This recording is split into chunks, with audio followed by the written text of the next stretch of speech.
lungs won't work after you've eaten all that cotton candy. Yeah, absolutely. I was gonna say, is that not just like piles of insulation in the It's back? horrible. Why? What?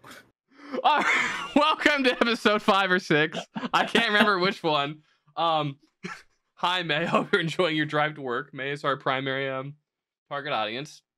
Anyways, to answer your question about the cotton candy, Yeah, just now the piles of insulation. This is week 3 of having cotton candy in my room. So what happened was they're remodeling the bathroom, which is like, you know, I could touch the wall if I leaned forward from here.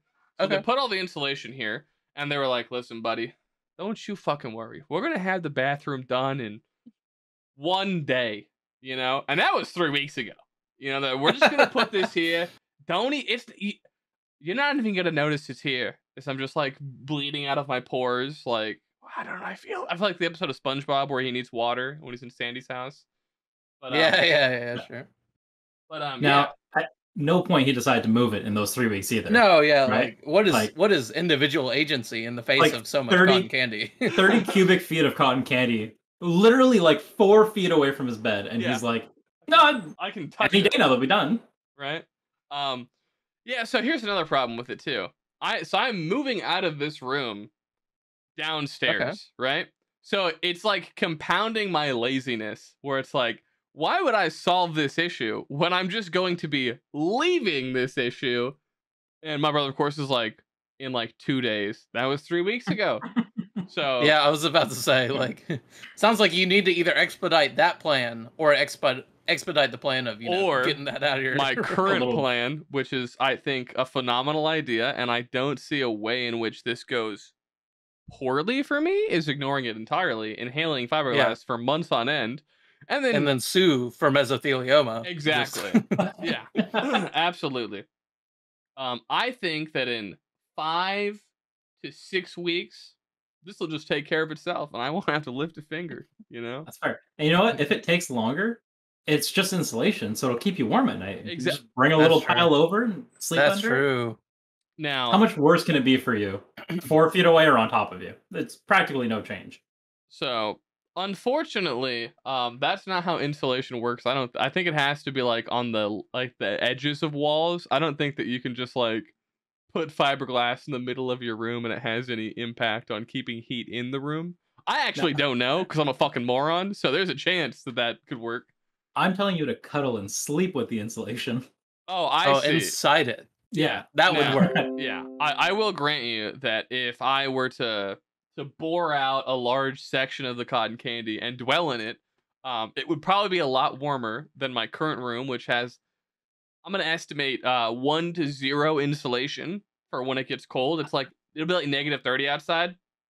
And it's like -15 in here. And just not having a good time. Just, it's absolutely fucking terrible. And I'm basing the no insulation comment on the fact that I have attic access in this room. Like, within arm's reach is a doorway that goes up into the attic. And I've been up there, and the only insulation I see is newspapers that talk about, like, we're going to win World War II, folks. So just you wait. And I'm like, yeah. I don't think the guys who made this house were doing a bit where they found really old newspaper to use as insulation. I think that they just waited for the paper boy to toss them the newspaper. Yeah. So, I think I'll go for it. For all the concurrent listeners, I guess that's this week's where is that insulation? Still right the fuck there. I've got some bad news about next week's episode, okay? If this background is in a different room, it's the same shit. Even if it's not in frame, I have more than likely just pushed it 5 feet that way out of camera frame and been like, guys, I took care of it, you know? You guys know me. Sure.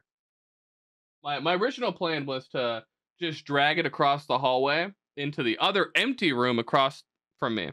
Now, this would be a genius thing.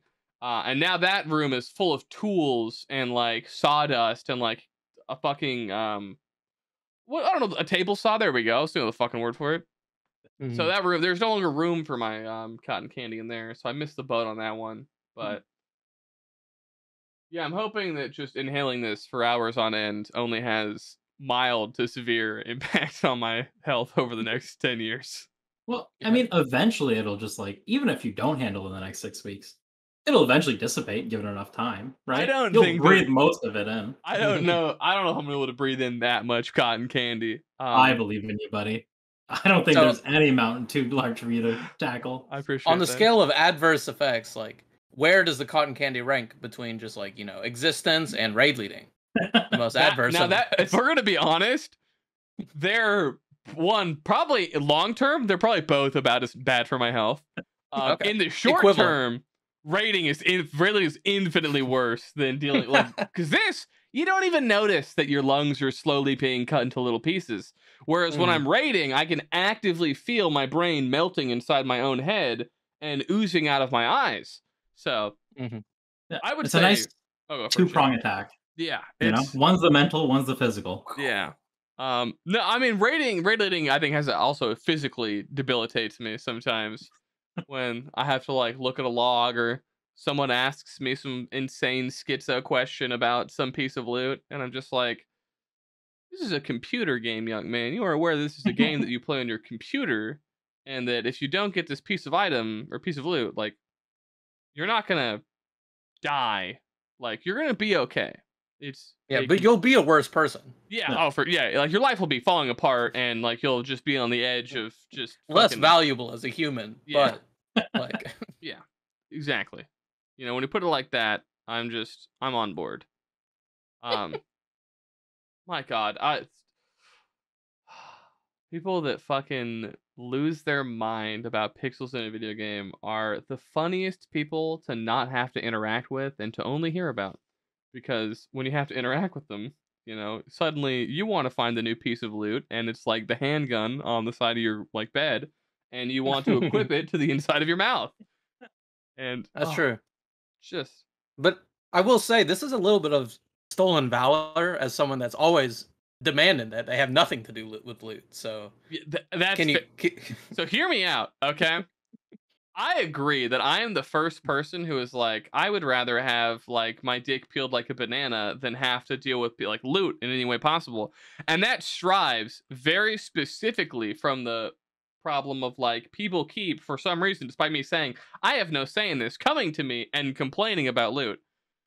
I could not imagine being the go-to guy for loot. I think that what Aethel did for me in TBC and what Nigel is currently doing for me in like Wrath of the Lich King is as close to when Jesus Christ laid himself upon the cross as you could possibly get without literally hammering a nail through your fucking hands.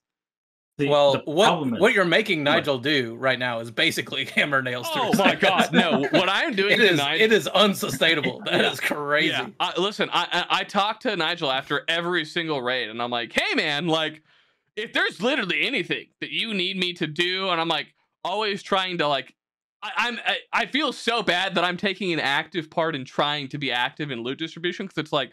There's 4 billion pieces of loot. There's absolutely no fucking way you can do this on your own. And then Nigel's always like, I got it. And I'm like, listen, dog.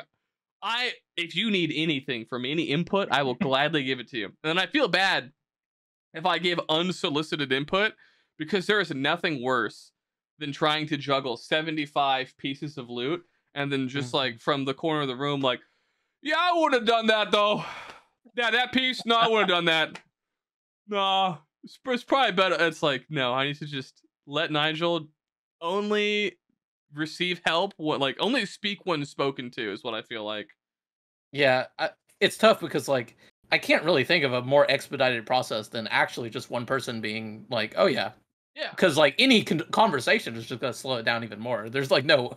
I don't see a solution other than maybe just pre-writing exactly what could drop and where it's going to go. So my idea was like listing out tier pieces and like just assigning people their set bonuses and like going like just anything that we can do to expedite any single piece of loot that dropped.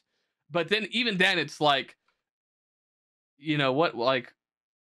what if it just never drops and like, little Jimmy is just completely fucked for like an extended period of time because the piece of paper did not reflect the piece of loot that dropped out of the instance. Yeah, you need like a dynamic Excel sheet that like updates values. Exactly. And there's no universe I can do that. And I basically just have put a gun to Nigel's head and have said, "Dance, monkey, dance." And to say that I feel horrible guilt over it is an understatement. Because at this point, I want to like take over the loot as like no, my son, like you need to rest. You know, your brain must be sharp, fooled, or That's true. I feel like nothing would degrade your mental faster than trying to also tackle loot. Especially, he couldn't handle it. There's no way. As someone who's never done like loot things either, like my perception of it is like it's cringe. There's 4,000 pieces that drop in Wrath now. Like just seeing the list that's already curated of like, oh, you can't even equip some of these things, so you don't get to roll on it. Yeah. It's like my entire screen. How does anyone deal with that? With like 25 requests coming in. There's what 15 Nax bosses, and they drop 3 or 4 pieces. So it's like even on the low end of 3 pieces per boss, you're already getting to 40 plus fucking pieces from just Nax. Yeah, like for 25 people, which is crazy. Yeah, it's Nigel's a saint. Every expansion, I have like a rock that keeps me from losing my fucking mind. All right, in Classic. People don't know this was Oste. Without Oste, there's no universe. I make it through Classic. That shit was unbelievably fucking cringe. TBC, my brother in Christ, it was Aethel. Okay? Aethel would ask me once every 3 months. He'd be like, "Hey, who should this piece go to?" And I'd be like, "This person." He'd be like, "I'll think about it." And I'm like, "Fuck, go for it, buddy." I let him pick the legendary. Aethel came to me with who was getting the glaive. I did not say a fucking thing. I was like, you have been slaving away in the kitchen of Loot Mania. Like, for me to even like undermine your decision would be so unbelievably shitty, given the fact that like you have a spreadsheet that you've had to make to keep track of all this. And what a kindness you could do to your loot team. Shame I never saw any of that kindness. But wait, what do you mean? I'm just kidding. Back in TV, back in Classic, I remember. Getting into this topic, I suppose the rumblings were always, loot was a big issue with this big old loot council.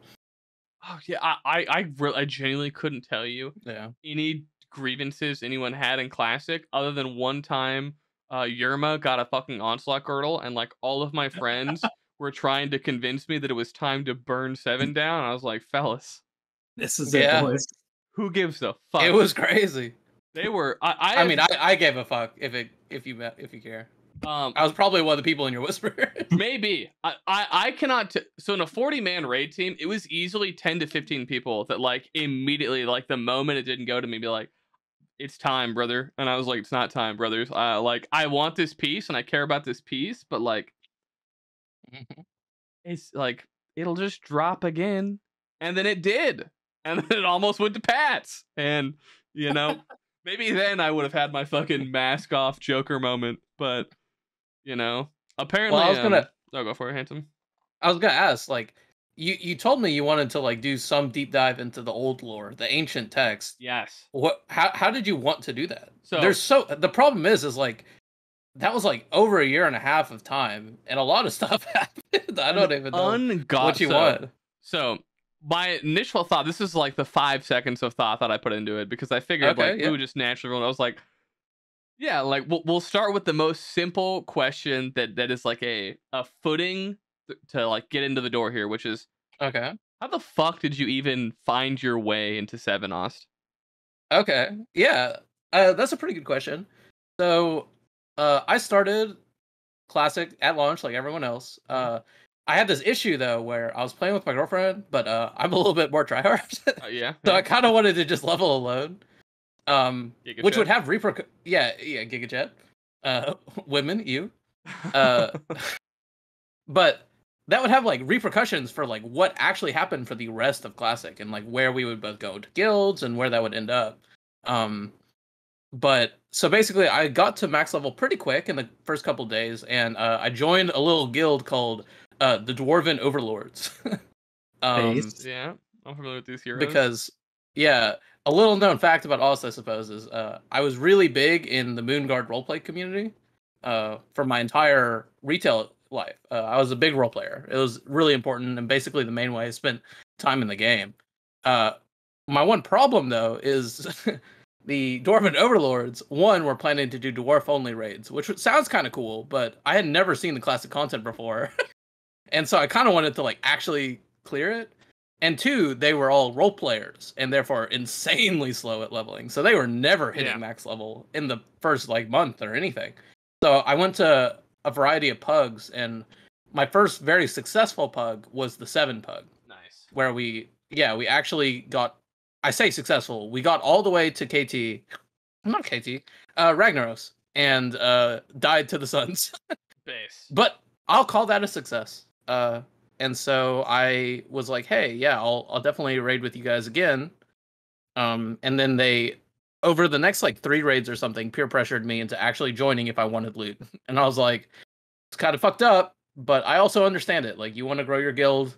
At the time, I didn't understand that the 7 pug was like actually just like 10 people and then 30 pugs. Yeah. I thought the guild was much bigger, but by the time I joined it, there was still only like 20 active raiders. Yeah. So they were still big time recruiting. So to go back to what you said about, I had the exact same leveling experience where I had a girlfriend at the time, and we were leveling together. Then I realized like it was our first time playing World of Warcraft, and I realized pretty quickly like, listen, bitch, I'm the slowest leveler on this planet, but you have to figure out how to like WAS D still. So like a good boyfriend, I'm going to abandon you, and and I'll come check back when I'm like high enough level to kill the turtles that are picking on you. And it went actually pretty well. She actually ended up really liking the game, and then I ended up just really not liking her, so I just immediately dumped her, and that only had ramifications for like all of Classic. As it does. Yeah. But I'll go for it, Jit. No, I was just gonna say, wow, that seems to be a reoccurring pattern for you. Yeah, so for some reason, I just constantly have this problem where I get bored of my girlfriends, and then they get mad at me for being like an inconsiderate dickhead. Couldn't figure out why that's a pattern. Who could imagine? It keeps repeating itself. But yeah. So my experience with 7 was do you remember Corridon? I do. That guy is cool as fuck. Great dude. Interesting. What did he do that like you didn't like? You might be confusing him with someone else, because that guy was like never. No, yeah, there's. I know who you're talking. I think I know who you're talking about. And then there was Corey Doom. Corey Doom was AIDS, the absolute worst. That was later. Yeah. But I'm trying. Corridon. What class did he play? He was like a rogue. He was like one of your first rogues. I think he gave him like the first whatever sword comes out of MC. I actually don't remember him then. Okay. Like the rogues I remember in that time were Van, and then later Renan.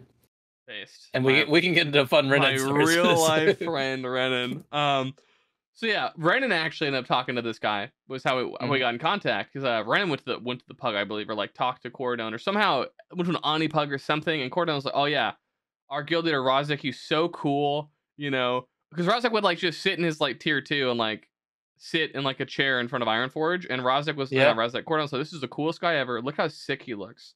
And we're looking at him. Go for it. Oh, for the listeners, I kind of want to just give like a little bit of just a piece. I know some of y'all probably did meet and hang out with Rahzek, but there's like something. No, okay, that's fine. They're all gone.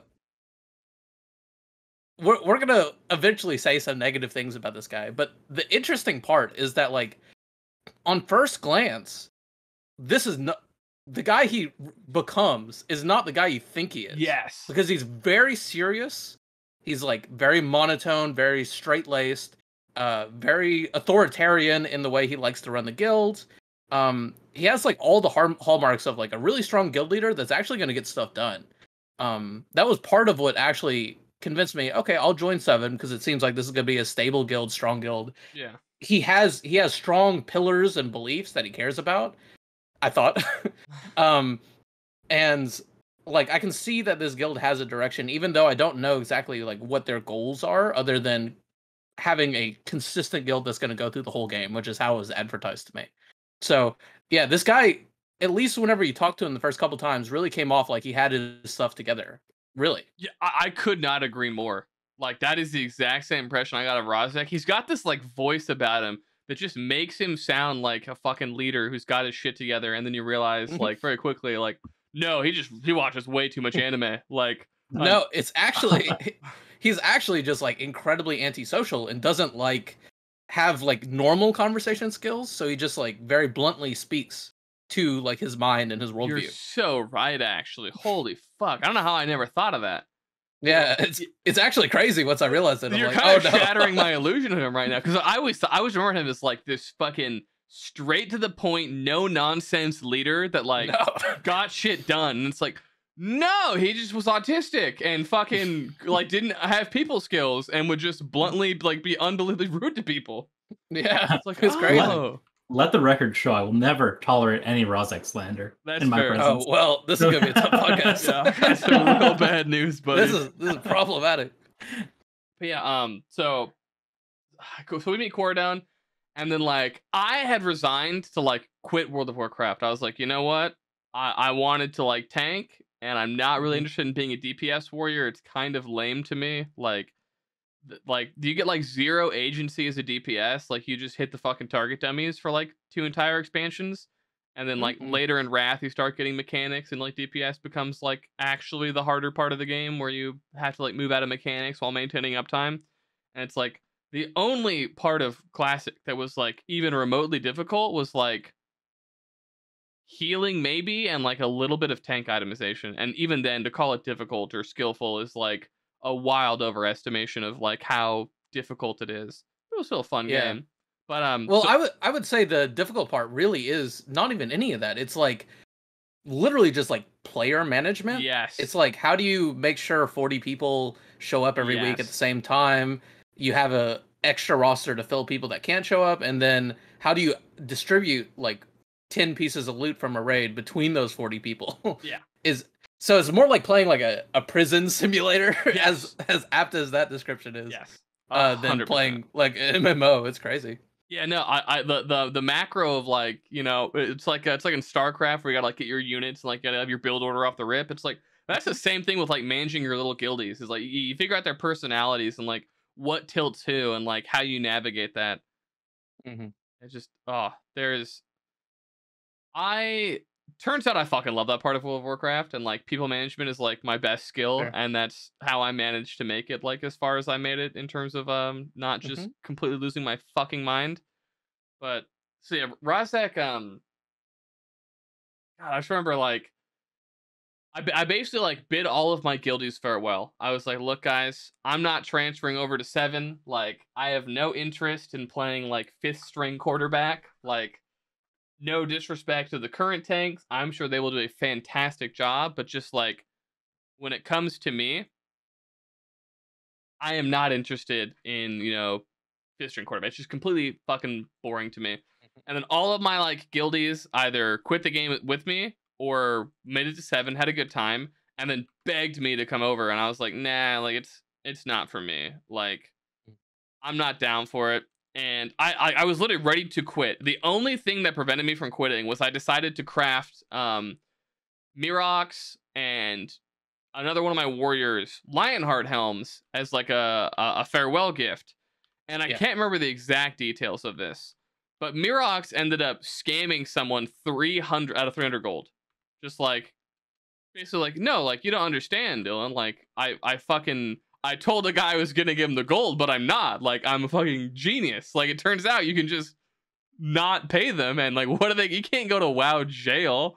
And we're being like, Jesus fucking Christ, man. Like, this is your worldview of like, no, you don't understand. Like, you're misunderstanding me, Dylan.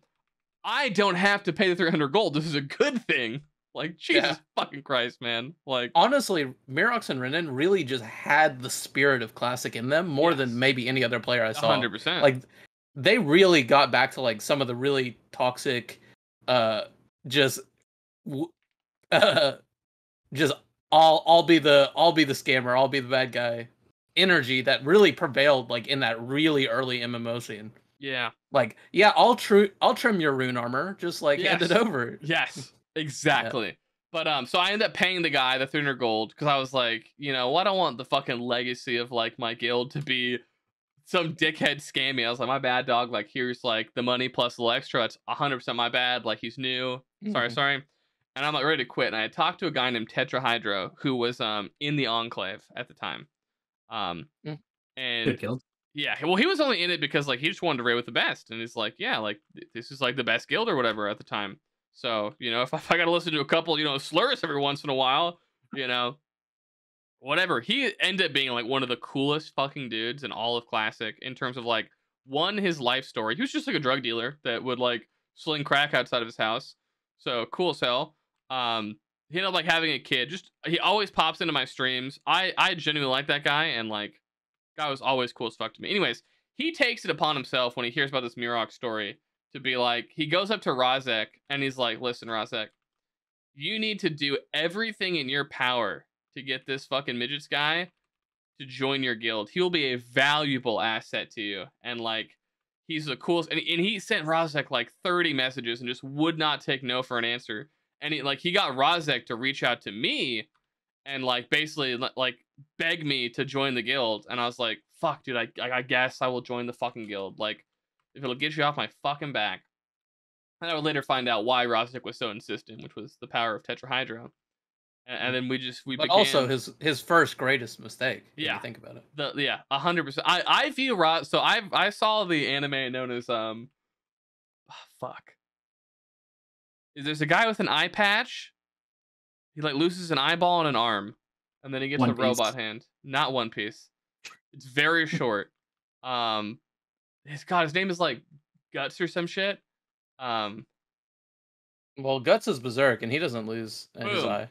Okay, it is Berserk though. Okay, maybe he didn't lose his eye. Someone somewhere took an injury to the eye. I haven't seen this in fucking like 3 years now. I gotcha. Rahzek always reminded me of the guy that like gets captured and tortured for like a billion years. I can't remember his fucking name, but he ends up he starts off as like Guts' like #1 compadre and like the leader of the company, and then he like gets tortured and like they turn him into like this weird little femboy thingy, and he just becomes evil. I'm gonna apologize to all Berserk fans as someone that has read Berserk because this is not Berserk. But I can't wait to watch Berserk now. I love the story though. Yeah. Berserk's actually worse for what. Oh, yeah, no, I literally had to stop watching it because it made me so sad. Like, okay, the show was just like, yeah, this is too sad. I can't continue this. So, the last episode I saw of Berserk is the little like femboy guy is like strung up and he's all skinny like a fucking noodle. And I was like, they like cut his tendons and shit. I was like, no, I'm done. I can't do this. This is too sad. Yeah. Wait, that is actually Berserk. You just explained it in a very strange way. That does make sense. Yeah. Okay. Yeah. I can't remember. Yeah, they capture Griffith, who's like actually the leader, and Guts is the second hand man. Yeah. And then they fuck them all up. Yeah. But it's okay because he's a bad guy. So exactly, and he becomes a bad guy. Yeah, exactly. Well, I think he actually is kind of also a bad guy, and I fucking barely watched the show. Okay, I was not a good viewer. I just thought it was neat, and then a bunch of sad shit started happening, and I was like, Okay, so who is Griffith and who is Berserk in your example of you and Rahzek? Oh, Rahzek is Griffith. He's okay. He's the one that gets strung up and tortured. Yeah, like he flew too loses close to everything he loves. Yes. Yeah. Exactly. Sounded a lot like Rahzek so far. Yeah, pretty much.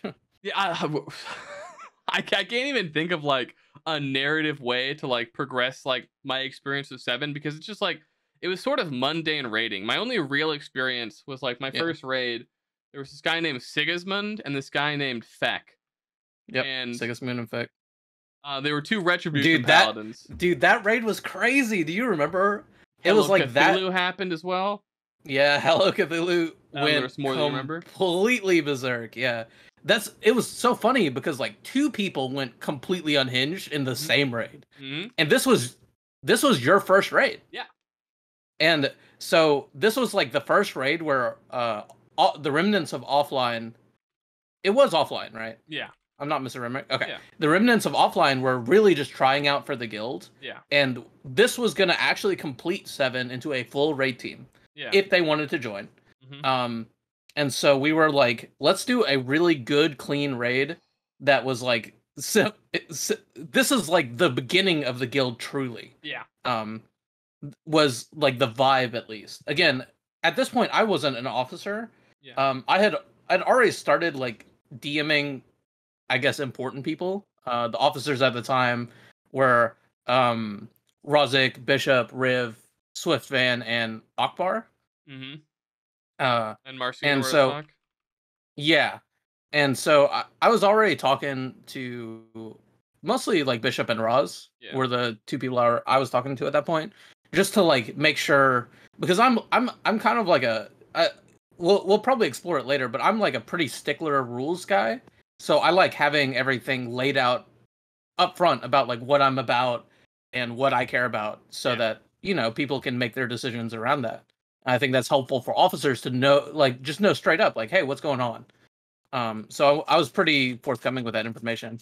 So this raid happens, and Hello Cthulhu, who is self-admittedly autistic, so she has like certain social troubles, had already been like kind of very, very loot directed, and this was just the last straw, as she didn't get like her third piece of loot for the night. Yeah. Over, I don't even know who. Renan. I don't even think it was one. Oh, it was Renan. It was Mirox. So I have a second story from this from 2 years later, because I ended up interacting with her a lot throughout Class Continue. Okay, so yeah, she went like completely unhinged in the raid chat and ended up quitting the raid midway through, which for me is a deal breaker. I'm sorry, like if you can't be committed to finish the raid, like this is not a player that needs to be part of the raid team. I'm sorry. Yeah. You can have like a one strike system or something like that, but it's a big red flag for me. And it becomes a problem at the very end of the raid night. And then, like you said, Sigismund and Feck had just a complete shit show over. Do you remember what item? Yes. It was quick strike ring. Okay. All right. And Sigismund, who Giga Chat opinion here, goes, I'll speak for the Ret Paladins here, which is also like, why are you speaking for another person you've never talked to? He's like, we will pass on this as like, because we're dog shit class that does 0 damage. I know my place is a Ret Paladin. And Feck, the Giga Chad fucking RPer, is like, first of all, you don't speak for the clan. Which when I first heard that, I was like, the clan? Like, yeah, like the ones that like make the teas on the lawn? Like what? Like the bad one? And then I realized, no, he means his dwarven clan. His dwarven overlords. He was one of my people, I guess. I don't know if I'd really claim him, but there were I was not necessarily the main factor that brought these people in. They came at the same rate I did. But there was like a contingent of 4 players that were part of Dwarven Overlords that were like a small clique within 7 at this point. And Feck was one of them, so I guess I have to take some level play as part of the clan. All right, as part of the clan. Yeah. But I'll go for it. He went completely unhinged. Yes. And I'm pretty sure he said the R word. And just like, yeah, he popped off and was like I don't know if this is just like time romanticizing it, but I think he was using /yell too. Like yes. he was so into this outrage that like this guy would talk for him, and who the fuck is he? Yeah. He's part of the. Oh no, it was crazy. It was so good. Like that was my first experience with like. So like obviously I have like some level of social skills based on the fact that I've managed to like maintain a fucking guild for as long as I have. And part of that comes with the ability to like immediately pinpoint onto like people's patterns of behavior, right? So it's like I immediately recognize like this will not be the first or the last time I see something like this occur in my classic WoW experience. And I was absolutely right. Absolutely. Yeah. It was amazing. I had so much fun. I thought it was a spectacle. It was great. Yeah. To cap it off, after being gone for half the raid, Hello Cthulhu did in fact get invited back, even though she got passed over for that piece, to be given Onslaught Girl whenever it dropped off Ragnaros, and she was only there for that boss. I threw a fit. I'm like, there's no fucking way, dude. You can't quit for half the raid and come back and just get a piece off the last boss. This insanely coveted item that like 5 other people in the raid would have wanted. It's crazy. You can. Oh, okay.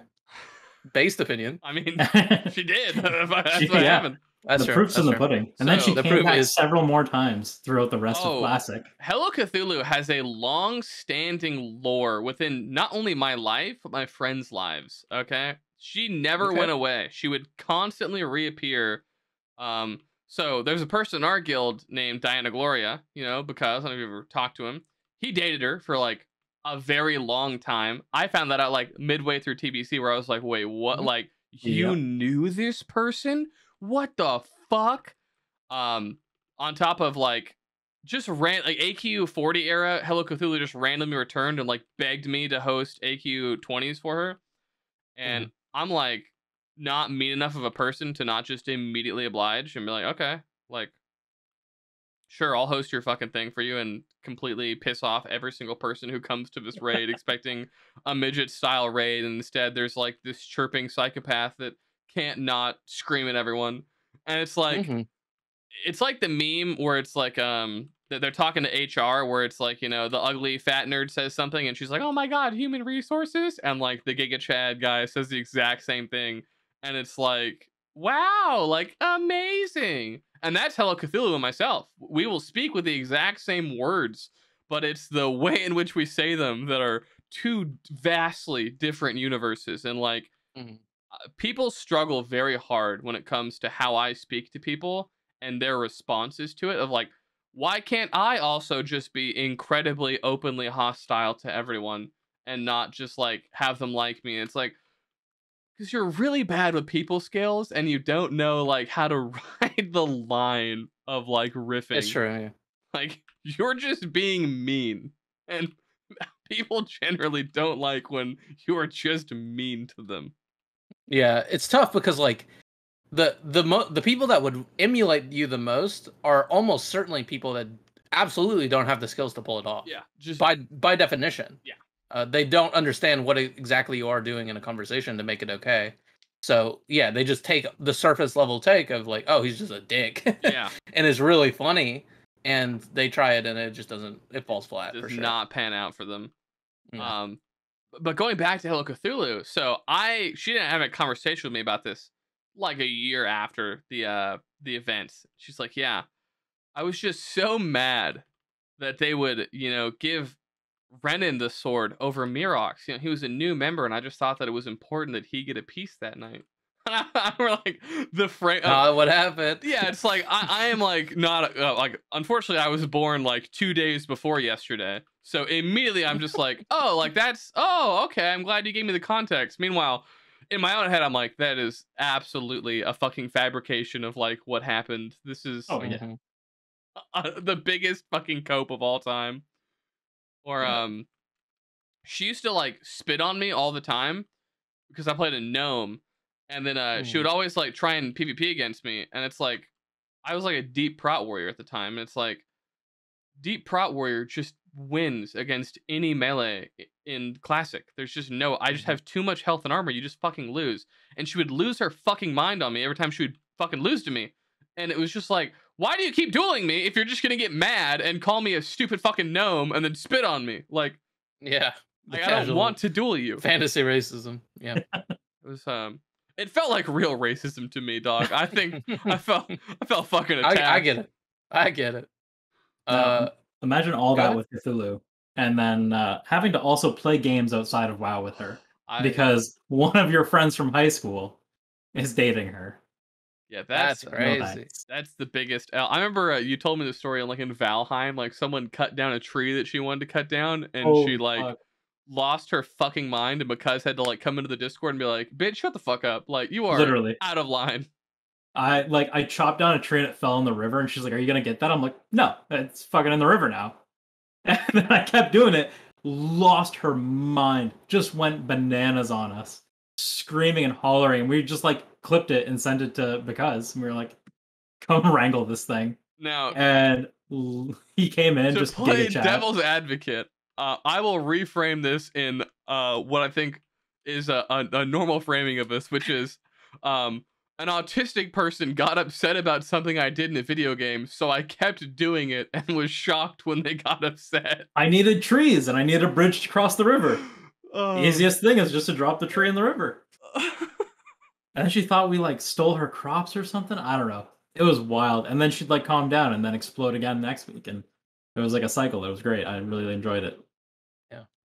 I don't think you did enjoy it. I think you're lying. I am. How'd you know? I think it was an unhappy time for you. Oh man. But yeah, so that was my first raid with 7. Yeah. Was just The crazy part is y'all loved it. Yeah. Actually. Everyone was like, "Oh my god, that was so much fun."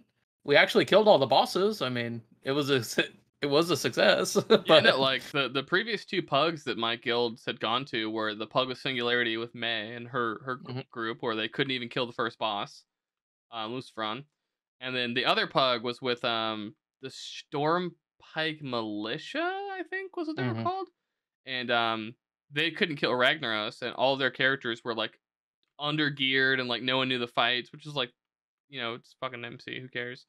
yeah, and it's actually interesting looking back that like sometimes it's like, oh man, this just sucks so much. But weirdly, I do look at 7 mostly as a pretty big success. a massive success right- for the average guild. Yeah. Yeah, it was like sold as mostly like a softcore to midcore guild. Yep. And it successfully rated all the tiers in a quick time frame that was Yes. acceptable to everyone. Yeah. If everyone, basically the complaints until the very end at least were always about loot or officership, Yeah. like that's actually a sign of a very healthy guild that's like can argue about those little things as opposed to oh, like we got like turbo losers and now we can't kill any of the bosses Yes. and now we're gonna explode. Yep. Um That's the way a lot of the guilds went, dude. yeah, and we did have a lot of bad players. But Oh, yeah, I brought that in was- most of them, dude. My entire contingent was old ladies that were terrible. Okay, I love them, but my god, they were so bad. Yeah. None of them liked Rahzek either, which didn't help Yeah. tensions rise. Who could blame them? But I mean, I had a great time in 7. It was a wonderful experience all around. I know you Not did, being buddy. leadership, not being this, just do you coasting want to talk through about healing. whenever you joined 7? Jit? Yeah, When I go for joined it, Jit. 7? Yeah. Yeah. Oh god, I was in between guilds at the time, I was just trying to find my own way in the world. Mm-hmm.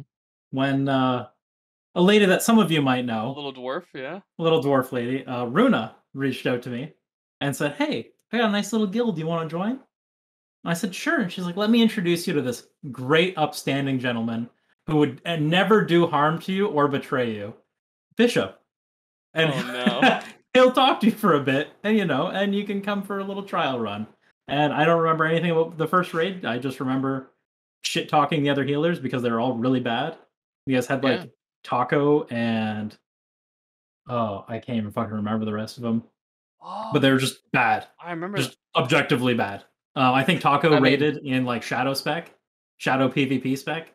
Mm-hmm.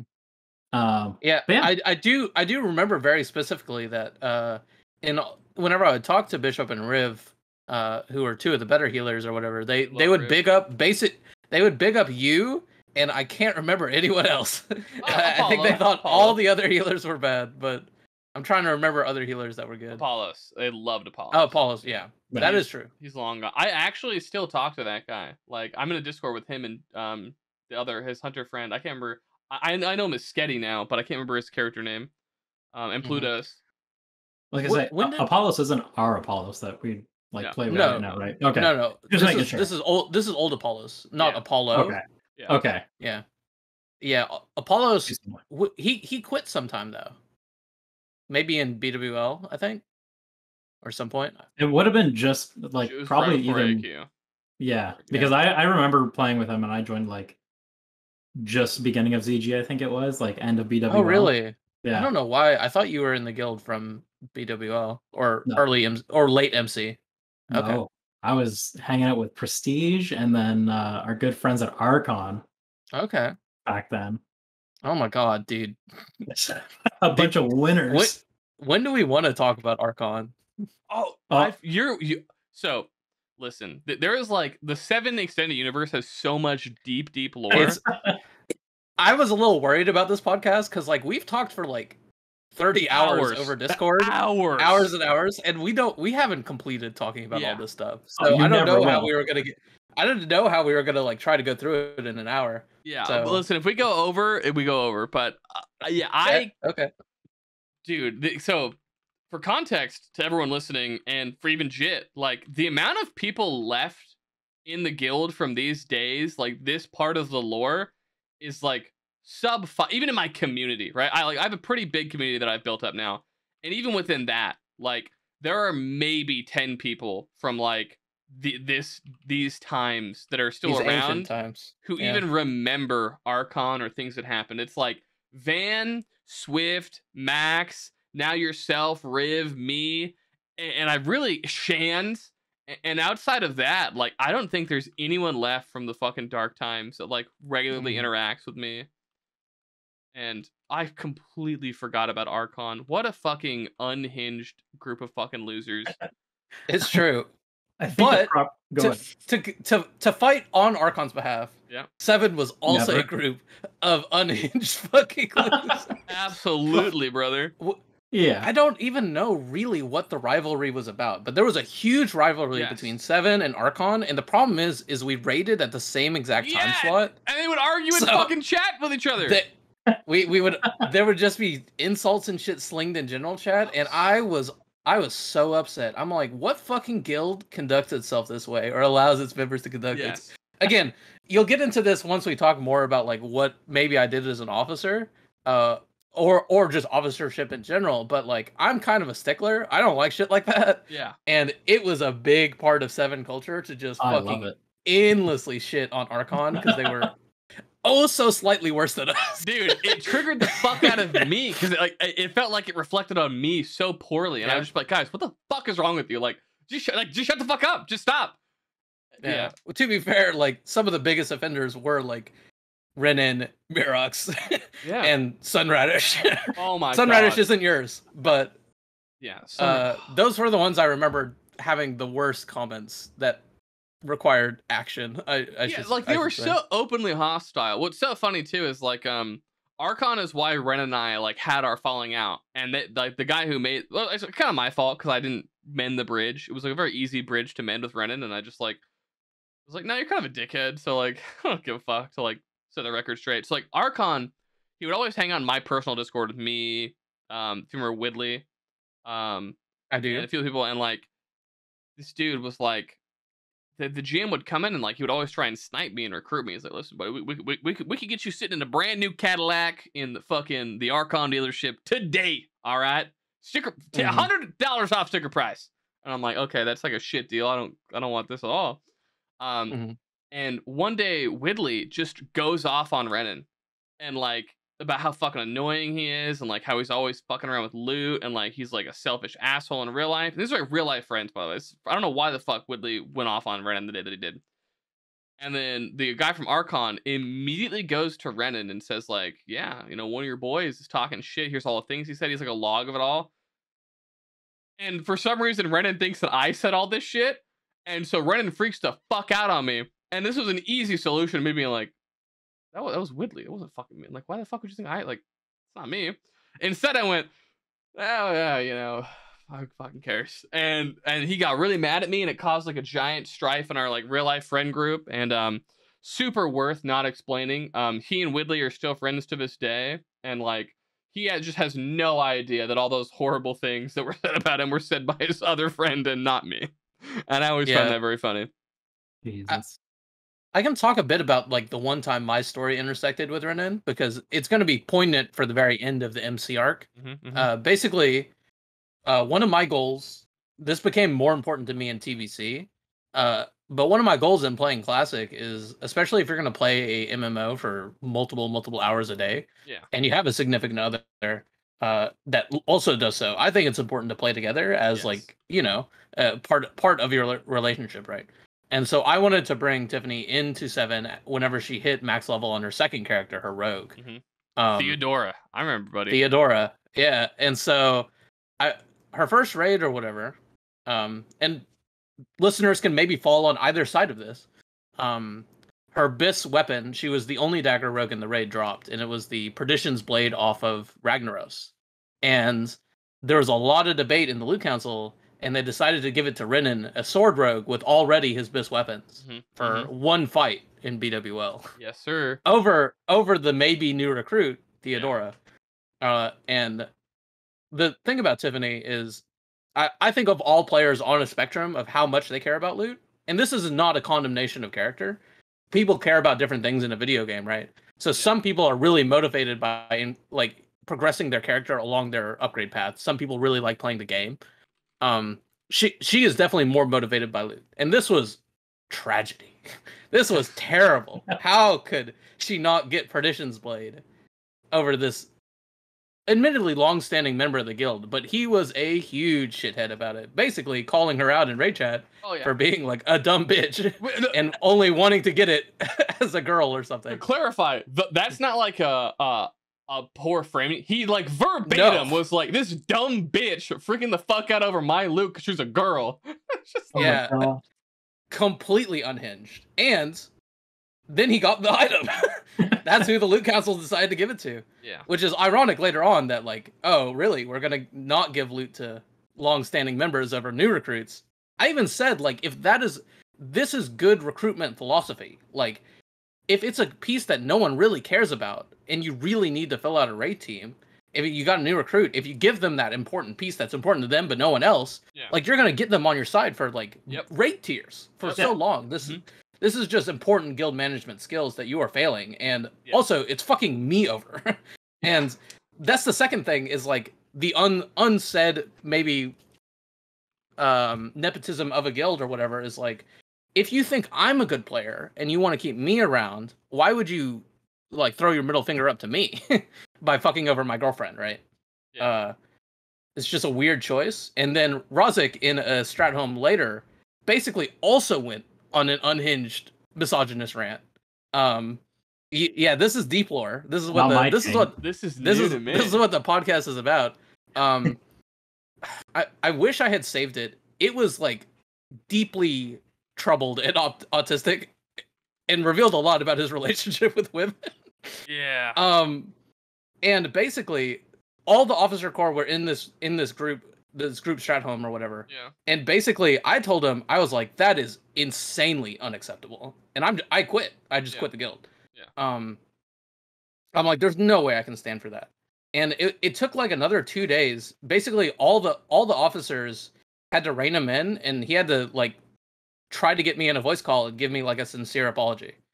And this is actually the first time that the officer corps basically overruled Rahzek and forced him to make some kind of change. And he begged me to like get Theodora back in the guild so he could make it right and give her the loot she actually did deserve. He was genuinely convinced, which is the only reason I even thought about rejoining. And the other point, I already had friends in the guild that it felt kind of bad to leave over just this shitty Rahzek guy. But that was also the moment I'm like, man, this guy is completely unhinged and is gonna blow up this guild if like something doesn't change. Dude, that's so fat. I had no idea this. What did it like? Can you give like any examples of what he said? Like this fascinates me. I can. So basically, he said that he was talking about how it's really troublesome to him that especially like a woman player would like come in and just expect everything to be handed to her. Like that's not how WoW works. Chad. And like Rinnan was a long-standing member of the guild, and he deserved the Perdition's Blade. And she shouldn't think that she's just gonna get anything she wants in this guild. That's not how it's gonna go down. And yeah, he was definitely not as cruel as Rinnan, especially he didn't call her like a dumb bitch or anything, but he did like he continued on his tirade or whatever about how like this is just like how women act in MMOs. And it was like, that's what I'm saying, it was like very strange and unhinged. And basically for him. well again, you can if you ever get your Riv episode or something, you can maybe talk about some of that. But she was there. Love nothing more. There's no universe how Riv would ever agree to it, but I would love nothing more than a fucking Riv. Even like ignoring the podcast, I would love to just sit down with Riv and fucking just have her talk for fucking 18 hours about the fucking. She is based for sure. The Rahzek experience. That to me is the insight that she has is. Yeah. This is actually the inciting incident, at least in my telling of the events of the downfall of Rahzek. where basically he popped off and got completely scolded by every person in that party and got overruled on like everything he believed in whatever the guild is concerned. R.I.P. to Rahzek, dude. The silenced a king. Yeah, for sure. Can't So believe it. yeah, that was my experience with Renan. Basically, Tiff still despises him to this day. This is the kind of grudges we're talking about. Yeah, I mean, but he was a shithead. He came back later, yeah. and I think he did. Did he do something racist? I don't even remember. No. Well, so like he as a person, definitely dropped like hard R's in private, but like he was really smart. He dropped the F gamer slur one day because he was getting ganked on the way to ZG, and he had like previously called Runa like a dumb bitch or something, so she lauged at him and kept riding by. Oh, really? Yeah. It's almost like time repeats. It's cyclical. Yeah. Just... And then he's like I know we don't agree with each other, but like you have to be a fucking cunt or something. And everyone was like, what? Why are you saying this in guild chat? And like he like genuinely could not comprehend the idea of like, yeah, if you like call women cunts for being women, sometimes people will think that you're not a cool guy. And he was just like surprised Pikachu at the like people being upset that he was so mean. Yeah. It's actually almost, this is maybe one of the more condemning things about like the officership in 7, because I don't even think that he didn't get kicked until some drama with Van came up, right? Didn't he like call Van shit and that's what eventually got him kicked? No. Am I misremembering? No, it was oh fuck, I wish we had Van here to Clark. So Yeah. my understanding is that the Van post, which is hilarious by the way, and Van still has that post. Legendary post. Van's that post is listener of the pod, Shirley Van. You gotta post the post for. Listen, he commented in the last podcast, so surely he's here. Let's go. Let's go. But yeah, that was his like farewell post. That was after he had been told like, well, so my recollection of the events. I was at my cousin's house at the time. I remember just being like, God damn, I had to quit raiding. I can't remember what the inciting incident even was, but something happened with me and him where it was like, okay, like I'm just gonna step away from raiding because like this is a little too yikes for me. And Renan got really fucking mad. Odesia got mad at me too. Odesia was talking to Renan about how I was the another evil legendary character in the Sevenarium that we have to get to eventually. I think that I'm in love with Odesia. The more I think about it, okay, I've changed my tune. I'm in love with Breaking Odesia. news on the pod. Yeah, I miss marriage Odesia. Proposal to. She was. I need a woman in my life who will just ruthlessly shit on me and call me literally Hitler unironically. Just that's what I'm looking for. But there's no shortage of those, weirdly. Yeah, for some reason it keeps happening. I mean, it must be the children who are wrong. But yeah, no. So she's like sent Renan I don't know how I got a hold of these messages. I think Renan sent them to someone else who like really liked me and thinking that he was gonna like spread the message of the evil me, right? Yeah. Oh yeah, he actually tried to usurp you. Yeah. And get you excommunicadoed, and somehow Midgets always survives. Yeah, well, because it's like I'm the most like non-confrontational. Like, yeah, no, like my stance is like, yeah, no, like, if I'm causing issues and like I'll just step down. Like I'm not here to fucking be like it's me or him, dude. That's like, you know, if the guild feels like I'm an issue, like then I will just step away from the limelight and like, you know, it's been an honor and it sucks that I have to leave, but. You know, I had a great time with all of you. And then Renan's response was like, yeah, it's me or him, and I'll fucking kill all you F-slurs if you don't fucking pick me. And then everyone was like, oh, maybe we're not going to pick you, Renan. And then he was just unbelievably shocked that...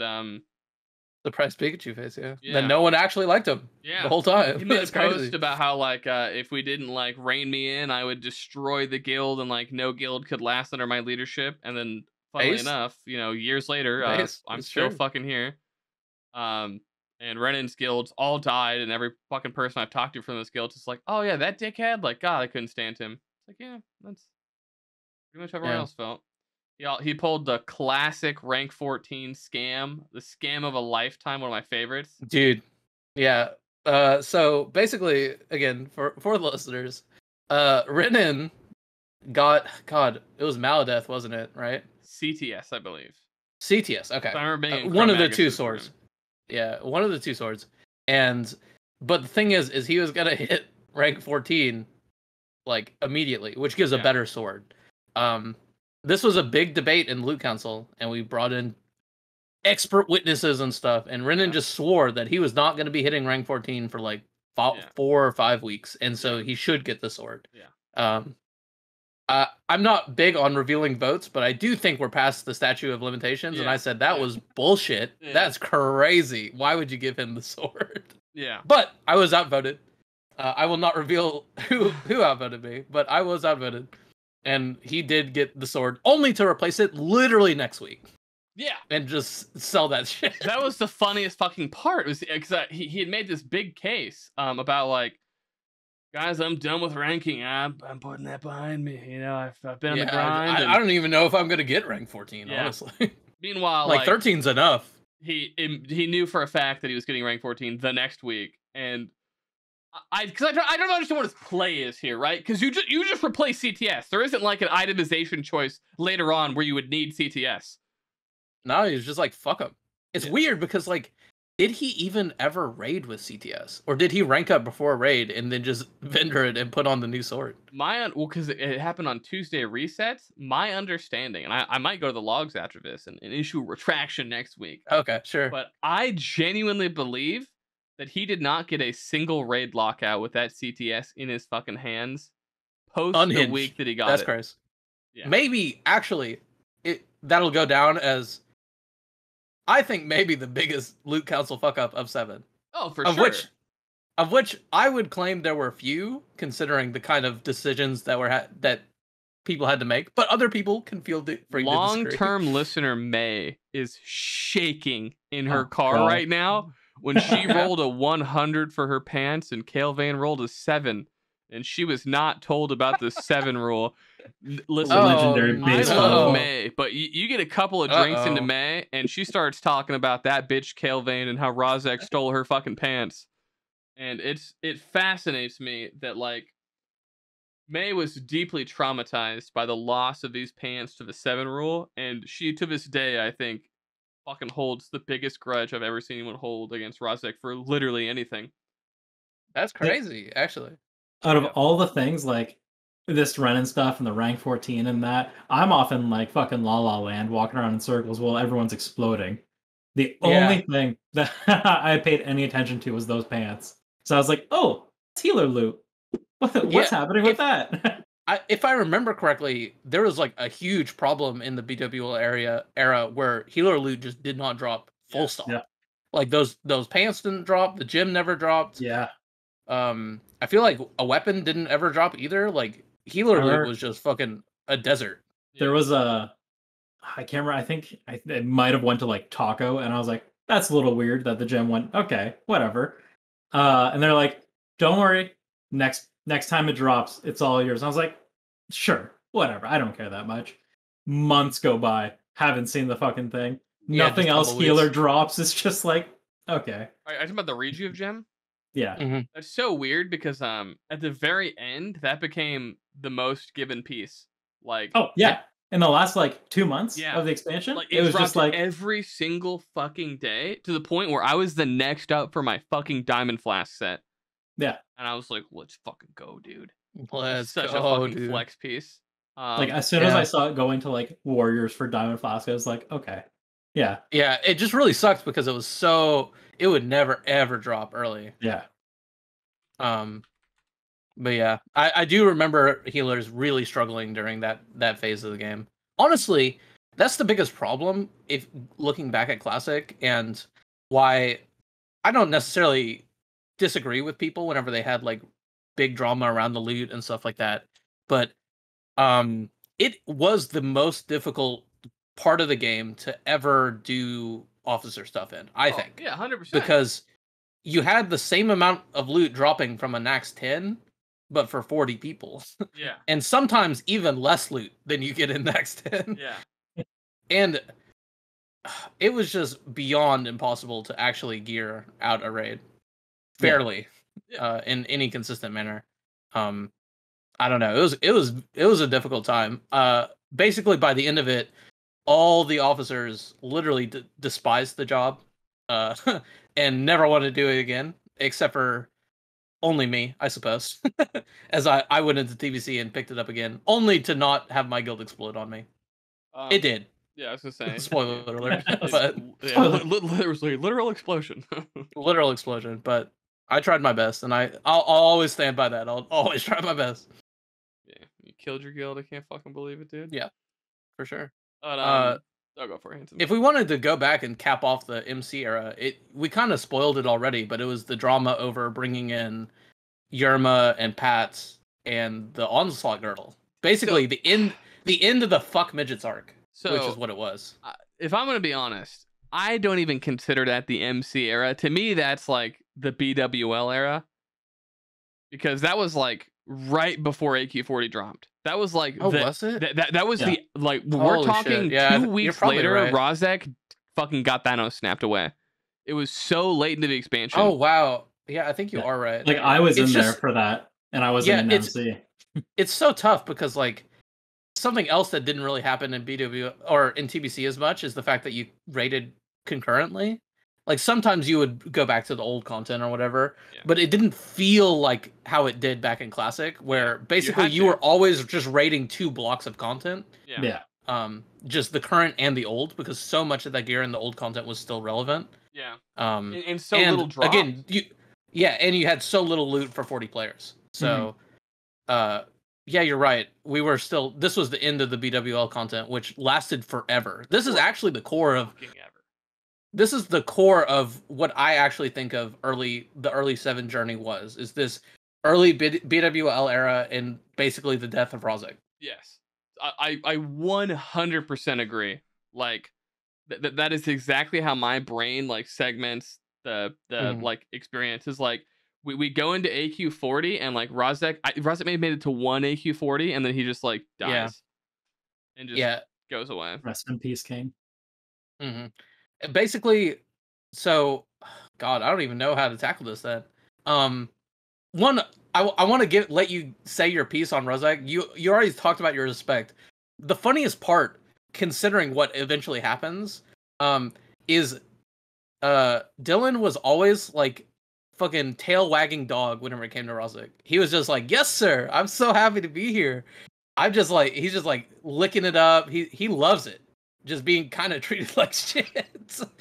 He's like, I would ride or die for this guy. Yeah, that's what he said it to me multiple times. Because again, I was already scheming at this point to maybe get this guy out. Yeah. It's really funny because everyone assumed you were almost certainly scheming to like take over the guild. No. And in discreet ways, I won't let you completely get off. You kind of were. Maybe not intentionally, but the fact that your charisma completely overpowered his is a problem any guild leader is going to have to deal with eventually. Yeah. Like, I will say that I was passively usurping him with very little like personal input of my own. But like, dude, to the bitter end, knowing that Rahzek fucking hated me, I respected that man as a fucking leader, dude. I was like, listen, I will ride to the ends of the earth with you, brother. Okay, I'm fucking ready. And he fucking hated me, and everyone would always send me screenshots of him talking about how much he fucking dislikes me. Yeah, I'm choking on fiber dust right now. Take a deep breath. Never faltered, dude. I am in your love.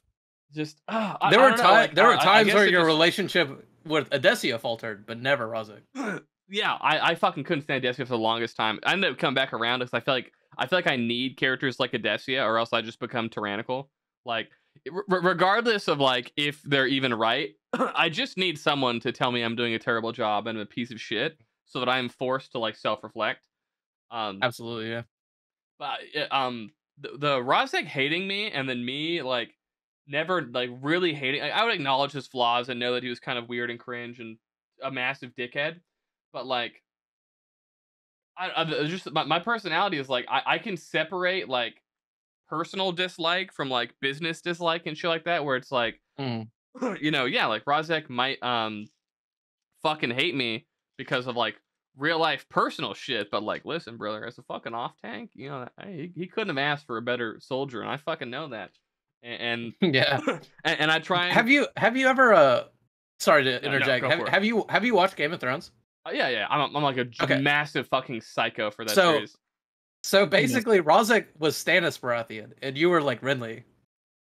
you were the charismatic. You had no right to rule, but everyone wanted you to. Yeah, that's a where very he had good... he had the right, but Yeah. he was also cold and uncaring and had no love for anyone. Listen, I love Stannis too. Stannis is my favorite character in the fucking series. That's a great analogy. Why you love Rahzek? He's gonna go off about Stannis now. Fucking. I mean, so you can't see it, but next to the Greyjoy banner is the Stannis Baratheon like fucking flaming heart elk thing. Oh, cool. So massive fucking Stannis / Rahzek simp. But... yeah, it might just be like rose-tinted goggles or whatever, or just the fact that there's just so many people that characters had to arise. But 7, especially in those early days and the later days, really just felt Game of Thrones. It was like, everyone was like silently maneuvering for like the few pieces of loot or whatever. Yes. And like there were weird power plays for the very heart of the guild. I don't know. It was crazy. So there's a fucking scene in the very first season of Game of Thrones that most people forget. Okay, it's after Ned like gets his leg fucked up and he's walking, and Renly approaches him and he's like, I'll have my fucking army here if you want me, and we will usurp the shit out of the fucking like of Joffrey or Cersei or whatever, right? Like. You say the fucking word, and like the Baratheons roll through here. And Ned's like, "No, I'm too honorable. That's no," and then he gets fucking owned for it. But anyways, that happened to me like 8,000 times. People would reach out to me and be like, "Listen, dude, when the day comes, when you call the banners, brother, I'm there." And I'd always be like, Robert's Rebellion. Yeah, I'd be like, fellas. I did the opposite. I was like, guys, like, I just want to fucking tank. I don't give a fuck about leadership. I literally just want you guys to show up when we raid. And then like, it took me like halfway through fucking TBC to understand like I have to be a leader and I have to like be a lightning rod for people to want to raid with, or else like why the fuck are people coming to raid other than loot? Like and you build a fucking toxic environment. So it took me way too long to realize that like I gotta like interact with everyone and make sure everyone is my friend and having a good time, or else the guild will just fucking explode. Yeah. It's just it's super interesting if you like try to view it through that lens. Again, it seems almost a little too egotistical, a little self-aggrandizing, but it's just fun. It's just like good old fun. Where it's all like, I definitely, especially in early days and in later days, I was like, I'm over here. I'm just the hand of the king. I'm sorry. It's just like I'm over here trying to keep this kingdom from literally exploding, and then like if we had to do the secret plot to kill the king, and then. There was like the next in line, the brother of Stannis, Renly, and he doesn't want to be king. He is king. Everyone knows he's king, but the officers are just like, okay, well, we're just a regency. We're waiting for the next other king, I guess. Describing yourself as hand of the king is like on the fucking T perfect explanation of like your entire time in fucking that is like. So unbelievably fucking. I didn't even think about that. And this is gonna like jump forward, but the death of Rahzek was so unbelievably anticlimactic and out of left field for me. Where it's like towards the end, like Rahzek had just gotten like openly antagonistic towards me, and I was getting kind of like fed up with like. So like he made it so like people couldn't fucking change their guild notes because one time someone had changed my guild note to like fucking piece of shit bad boyfriend. Which is weird. I don't like why would I'm a great boyfriend. I've never really couldn't name 35 women that hate me. Okay, I dare you. And so I reached out to him because everyone was always complaining to me about it, like to fix it. And it's like, motherfucker, I'm not even an officer. Like this is a bishop, Oste, fucking Riv, Swift. Like what the fuck are you guys asking me? I don't know. I literally can't even talk in officer chat because I'm not a fucking officer. And so like that issue becomes like the like. What everyone galvanizes behind to like Rahzek, we need change now, and everyone is like plotting their way to like usurp Rahzek, and then Swift just openly just goes up to Rahzek, just shoots him right in the fucking head, just like give us guild leadership or we all quit, and he's like, no, then quit, like I will never leave the Seventh Throne. And it's like, he stuck it out to the end. He fucking refused to leave, and we all had to migrate. But even before we get to that, like fucking jumping back like 5-6 months. I'm sure we're missing a lot of MC stuff here, but and even BWL. It's so hard to like so much shit. We're basically skipping all of BWL, which is like most of the classic, which is a bit tough. is there anything you really just want to interject here, like add on before we move? Just skip that whole era of Classic, because so much did happen in Medieval. I just don't know like what is important. Yeah, like the funny things I've heard. Oh, go for it. Here, before we even go there, I guess a little bit more background too. Basically, this is kind of important. Do you want to give like a breakdown of who Odesia is as a person? Oh, because we've referenced her multiple times, but yeah, the listeners don't actually know this character. The original listen, Mew? I think yes. Well, listen, I've heard Odesia speak. Odesia and I have had a conversation. Okay, that's why I'm in love with her. So Odesia, I think, like, if you were to have streamed all of 7 and like made it into an animated series, I think Odesia would be a fan favorite character as a villain, just because like I don't think Odesia is fucking amazing. So Odesia was just some fucking horny old woman on the internet that fucking just Odesia, if you transported her back to 2006, would have been the greatest druid player of all time and would have hard carried her guild to like tons and tons of fucking wonderful like realm first kills with her strategies. Unfortunately, none of these fucking strategies applied to fucking Classic because you just out DPS the fucking mechanics.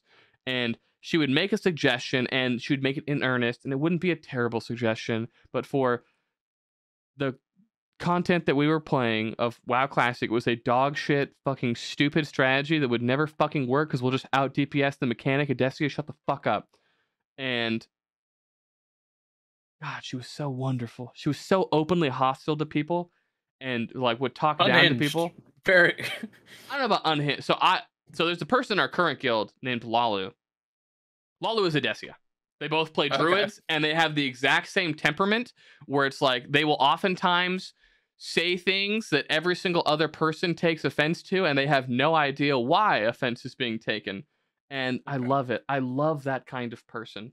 Just yeah. I love bluntness. So, I will say I have not met you very much yet, Lalu. I'm still new to the guild. Hello. Lalu's but great. Also, if I speak ill of Odesia, I am not speaking ill of you. So yeah, it doesn't transfer the properties. Listen, I love Odesia. I love Lalu. Okay. Anyways, so we're thinking you want to add about Lalu. Yeah. Or Odesia. Odesia. No, that's pretty accurate. Other than she was very much like, this is part of the problem. She was very much exactly like female Rahzek. Yes. They were both very old school in the way they wanted to play the game, and they were a bit too peas in the pod, and they're both like very socially unique. Let's put it that way. On the spectrum, very deep on the spectrum, as the kids would say. There are people that self-reported that, and then there's people I just have to, assume. Yeah. So, anywho, eventually Akbar, who's a very interesting character with his own story. I forgot about that fucking dude. We're gonna have to skip. Like, we have to. There's no way we're like getting anywhere. If we don't. He quit the guilds. Quit. Nothing nefarious happened there. I promise. You kicked him out. Okay, I found out about that later. Okay, anyways. Chill. And so nothing nefarious happened there. And Odesia got promoted to officer, and I was like, oh no. This is about maybe the worst person in the guild that could get promoted to officer. How did this happen? Obviously, she's just friends with Rahzek, and that's actually how all the officers became officers. And it was a huge complaint later. That was just true. I don't like. Yeah. I was like, no, I completely agree with this. In fact, maybe like some of you shouldn't be officers, and we should bring up new officers. That was a huge conversation between the officers after feedback from the guild. Yeah. And that was actually the point where I was like, okay, look, I talked to Bishop. I'm like, make me an officer. If you want this guild to survive, I need to actually be able to talk to Rahzek and maybe stop him from jumping off the edge. Yeah. And so that was actually the story of how I became an officer and like saw all the inner workings. It was enlightening. It was pretty cool. And that was like the end of curtain and just saw the rusty fucking gears just full of It was bad. It was bad. Well, it was weird because it was both bad but also pretty well managed by Rahzek. Yeah. He wasn't like terrible at that stuff. He was great at that. Yeah, like we always had pretty long, intense loot meetings, lots of documents, lots of talking. Basically all the officers had like unique things they were pretty good at. I don't really want to put any of them on blast for anything I thought they were bad at. Yeah. I'm still friends with all of them to this day. Yeah. So, and again, like 3 of them, 4 of them now are in the guild. So, the only one missing would be Bishop. And so, and Adesia. That is true. Well, I don't count Adesia because basically she became an officer and went on a unhinged schizo rant immediately in Onyxia. I don't even remember the contents of that rant in Raid Warning. I forgot about that. Oh my god. Were you there for that shit? No, I don't think so. This was Molten Core. This is like we went to Ani. I think maybe we had taken a little too long in Molten Core or something. And Adesia just made some comment about like it all stemmed from she wanted to go to bed and she didn't like that we were taking too long in the raid. And she framed it as like, you fucking leeches are like draining my fucking time by not playing the game. Well, she's playing fucking Feral Druid. It's like, you fucking pieces of shit need to get your goddamn act together because there are people that want to go to bed earlier. And like, if you guys are playing like the shit that you're putting out there right now, like we're never gonna fucking like clear BWL. And first act as an officer, by the way. Like we're talking like Adesia is given like, you know, like you're pinning on the fucking badge and we're like, you know, as an officer you need to show an exemplary level of respect for the guild and uphold our values. She like looked down, saw that shit was pinned on, and said, "Yo, real quick though, fuck all of you. I made it. You are worms beneath my fucking feet. Okay? If it weren't for me, the Feral Druid, none of us would be here." And it was like, Adesia, that was wrong in every possible sense of any way that you could look at it. You've just made a wrong. Don't do that. But also kind of based. Unbelievably, it's why I love Adesia. Like the absolute lack of social awareness was amazing. I thrive. I absorb it. I miss Adesia. It gives him so much more character. I should reach out to Adesia. I still know her fucking Discord name, dude. Good times. Excellent. I love Adesia. After that schizophrenic, I was like, 1, that's crazy and unacceptable, and 2, I need to be an officer or die. Yeah. And like that's always been my thing. I've going back to retail or whatever. I've been an officer, I've been a normal member, and I've been a guild master. I've played a lot of WoW, and I've done a lot of different things whenever it comes to like group organizing, especially in the roleplay server. Because in the roleplay server, it's very much like you don't worry about loot or raids because role players can't fucking raid. They can't play the game. They're bad. You're worried about organizing like collective writing exercises and just like events. Yeah. And so in a lot of just social, like you got to make everyone happy and just, but there's nothing to get mad over really. So it was definitely a different experience becoming an officer in a guild where like there were more tangible. I don't know if I want to call loot tangible, but there's like more reasons to get mad other than just like, oh, I don't really like this person. Yeah. And it was a challenge or whatever, but I mean, again, looking back, I do think 7, even to the very end, where like it got disparaged a lot by people on either side of whatever issue may have arisen. I do look at it as a pretty great success. I was very happy. It lives on through me as far as I'm concerned. Okay, well, one day Rahzek will return, and I will give him the keys to the kingdom and say, "Brother, I've been keeping it warm for you." Listen, we tried. You are the boss of good. Yeah, we reached out to Rahzek during TBC. You did, and he didn't respond to you because he hates you. Rude. Don't talk. So yeah.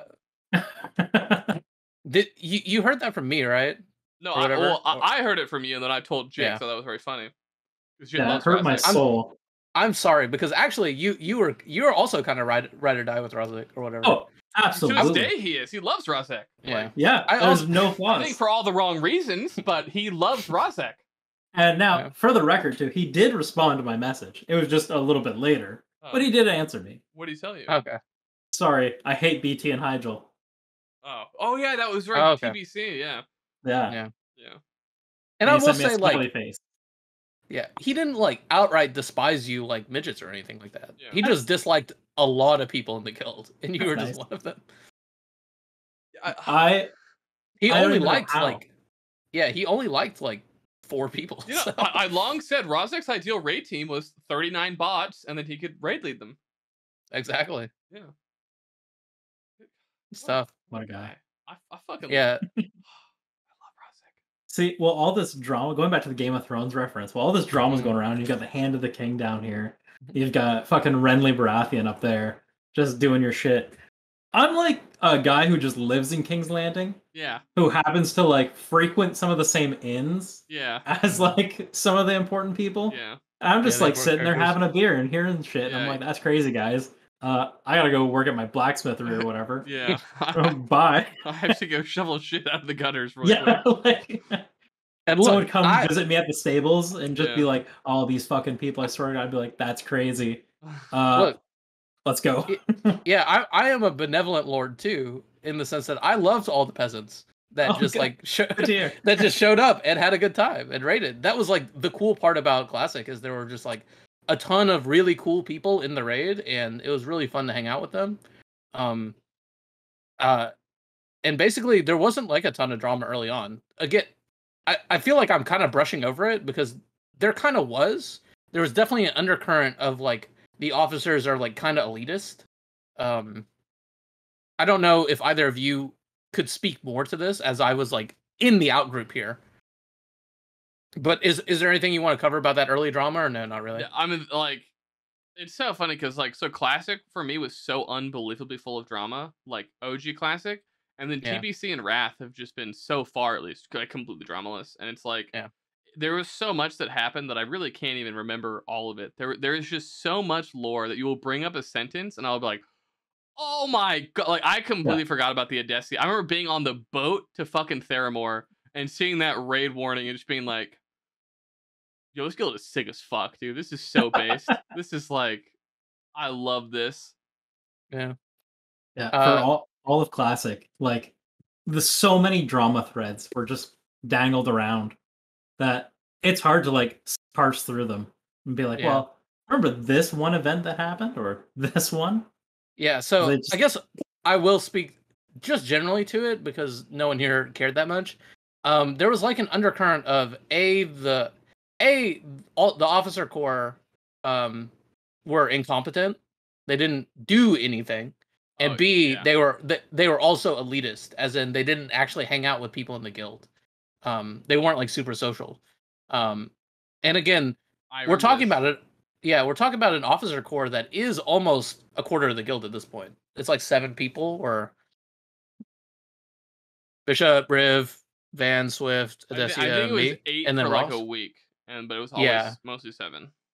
Yeah, so and this brought a lot of pretty bad feelings between the guild and the officership that I thought was pretty unhelpful. I can go on record saying that, like, from the officer side of things, I thought I won't throw people under the bus specifically, but a lot of people were pretty resentful of the idea that like the officers were actually putting in basically an extra raid night of work every week, but it was all very hidden, and so the idea that they didn't do anything was kind of frustrating, and then the idea that they weren't super social also very much frustrated them. Though I thought it was accurate. I think if you look back to 7, all the people on the council, which is what we called the officers.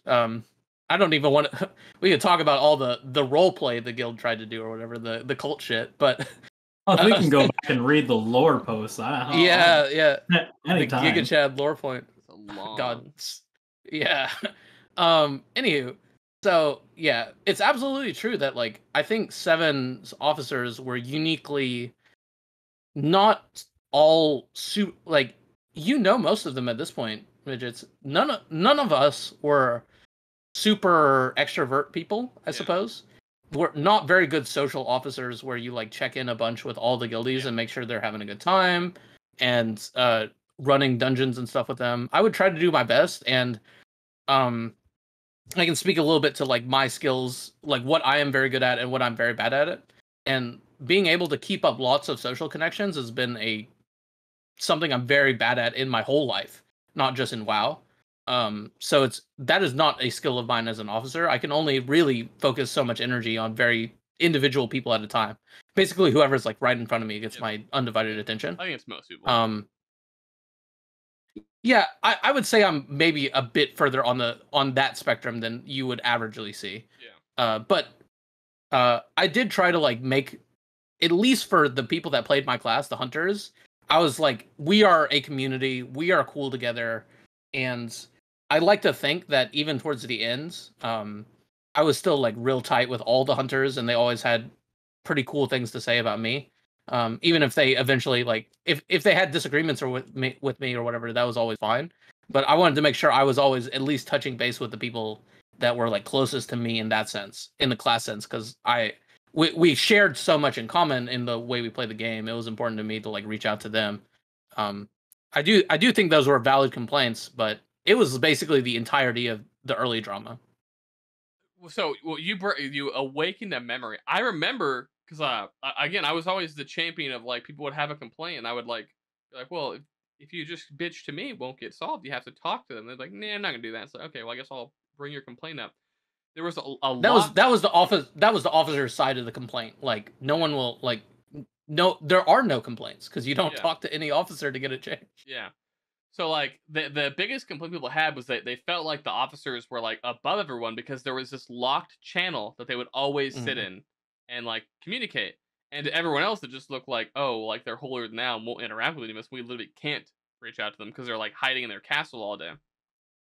And mine / Rahzek's solution, GigaChad base solution, oh, just hide the channel. Like if they can't see us hiding from them, they won't know we're hiding from them. I remember you didn't like that solution. I loved it. I was like, this is the best solution. This solves every problem. No one knows they're being ignored now. No, big fan of that solution. I remember looking up to the ivory tower on a daily basis, seeing them just like sitting there drinking their teas in the window, laughing and mocking the peasants. Yeah. And then someone cast an illusion spell on it and it was gone. And I was like, oh. Okay. That's not okay, here. So my perspective, again, I remember this drama very, very well. That doesn't fucking solve anything. The problem is it hides it from the serfs. The problem is that channel is important because like you're not going to talk about who deserves a piece of loot over a different player in front of all the players. Yeah, that'd be a GigaChad move. Just mute everyone and only the officers can talk. Oh my god! So you're not going to like disrupt raid or just talk about sensitive subjects like that out in the open where like anyone can hear and it starts even more drama. There's an important point of having an officer channel for stuff like that. What an officer channel isn't for is for fucking hanging out and doing dungeons and just chatting and playing games. Why the fuck do you have a guild if you don't want to hang out with your guild? Do it in a general chat. Yeah. Which is my complaint to the officers. Is like officer chat has a purpose. You're just abusing that purpose for something else. And by hiding it, you're not fixing it. You just need to like if you don't like your social situations in your guild, you don't like hanging out with people, fix them. Like take action, you know? Just model the kind of behavior you want to see in your guild. But a bunch of mostly Rahzek, honestly, just like despised his guild. So like, didn't want to hang out with any of them in chat until later, until he had been relieved, and then he was free to expose his true self. Yeah, with hentai. Expose all over. So glad that we beat KT to speak, that I guess, night. in defense of Rahzek, because this happens to me all the time in our current guild, all throughout TBC. I have to be very careful about what channel I join in the Discord and when, because if I arrive, there's going to be like fucking 10 orbiters throughout the day who are also going to hop in the channel. So if someone wants to do arenas or just have a chill, calm, like hanging out experience, like I have to have the social intelligence to know, like, I shouldn't join that channel because I'm going to inevitably disrupt what they're doing when my 50 fucking orbiters, who I enjoy hanging out with, but they don't, right, show up. So it's like, I understand Rahzek's, if that was his mindset, was like, yeah, if I enter a channel, there will be, 9 other people that show up and I'll be disruptive. I think Rahzek might have been more towards the, I just hate them and these are rat people that I don't want to interact with, but God, I love Rahzek. Which is fieldings, we're always waiting to join. The problem is like, if that is your opinion of just random people, why are you a guildmaster? Yeah. That is what eventually made it for me, whereas like this guy has got to go because like he doesn't want to be in a guild. He doesn't want any of the social part of an MMO. I don't even know what he wants, but he's just making the guild worse. I don't know. Rahzek is an enigma, and he just I love him. Also, my tummy is I'm so unbelievably fucking hungry. I'm not gonna stop, but I'm gonna go grab a sandwich. So you two have to figure something out really quick.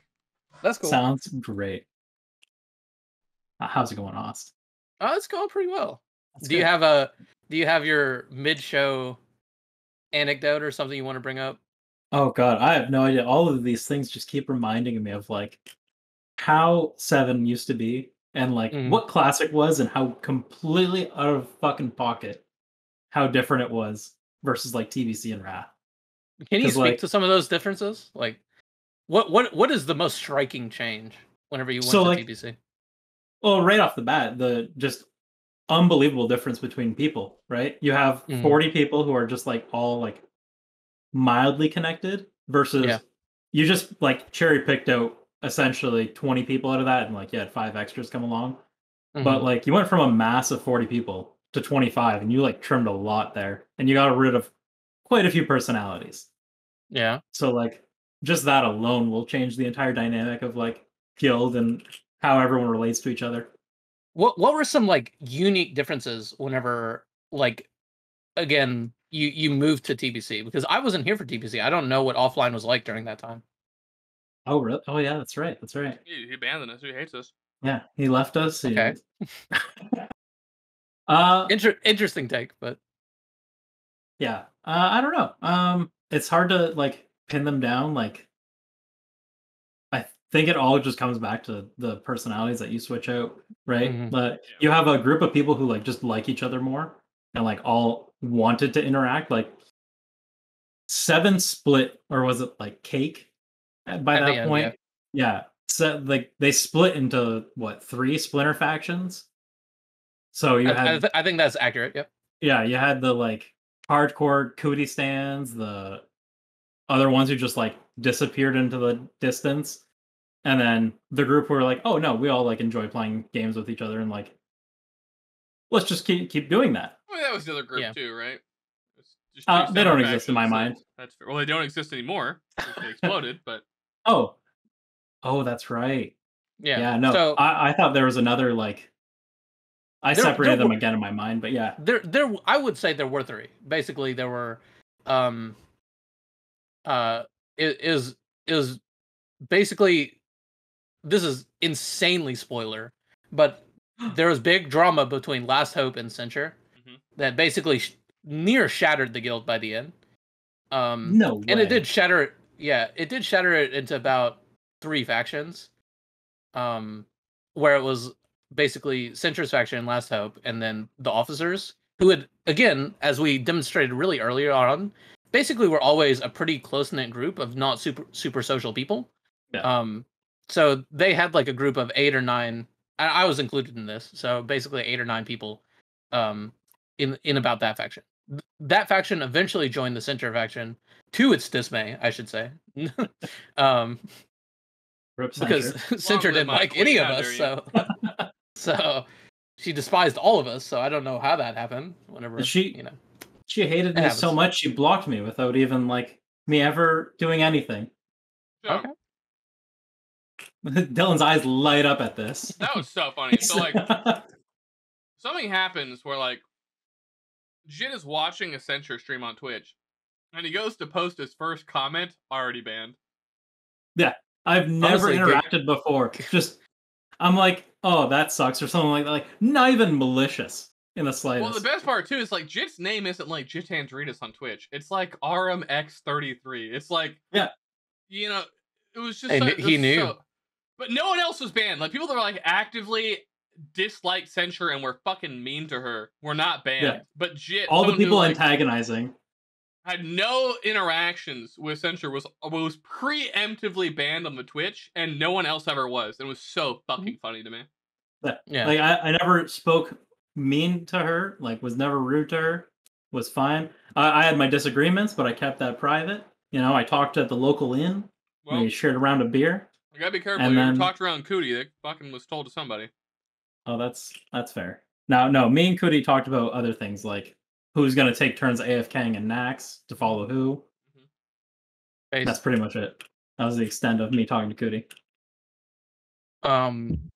So yeah. I don't remember where we were. I think we were talking about differences between TBC and Classic. If you wanted to Right. speak to that a little bit while For me, the biggest thing was like, finishing your food. nah, fuck that. I took my mouthful, bitch. Yeah, you got it. I'm sure May will love it. But the only thing I have to say about TBC was like, very quickly, I realized that when you cut off like the 15 people who don't want to be raiding with you, it just becomes like a way more enjoyable experience. Like, Yep. I would say the only time there was ever any strife for me that was actually annoying was when we like had a small dip in performance at the tail end of BT, where everyone was like at each other's throats, and then that just got resolved by like every fucking 4 or 5 months I have to make a post in the Discord being like, yeah, you're all like way worse at the game than you think you are. Like, if you think that you're good at World of Warcraft, you're not. You're just dog shit, myself included. Like, we're not that guy, Chief. Okay. And then the only other time wasn't drama, but like we got kicked in the head was like we had like a really good Sunwell where we didn't wipe once, so we were like the 7th or 8th fastest Sunwell clear on the server. Immediately overinflated egos everywhere because like most people in our guild have only raided in one guild and have no concept of our skill level in regards to other guilds. I've always raided with 2 guilds, so I very much am aware of how bad our guild is, and like, and I don't mean that in a bad way. Like, our guild just isn't that great. We're a fun group to be around, but like skill wise, like we're not killing it in the fucking skill department.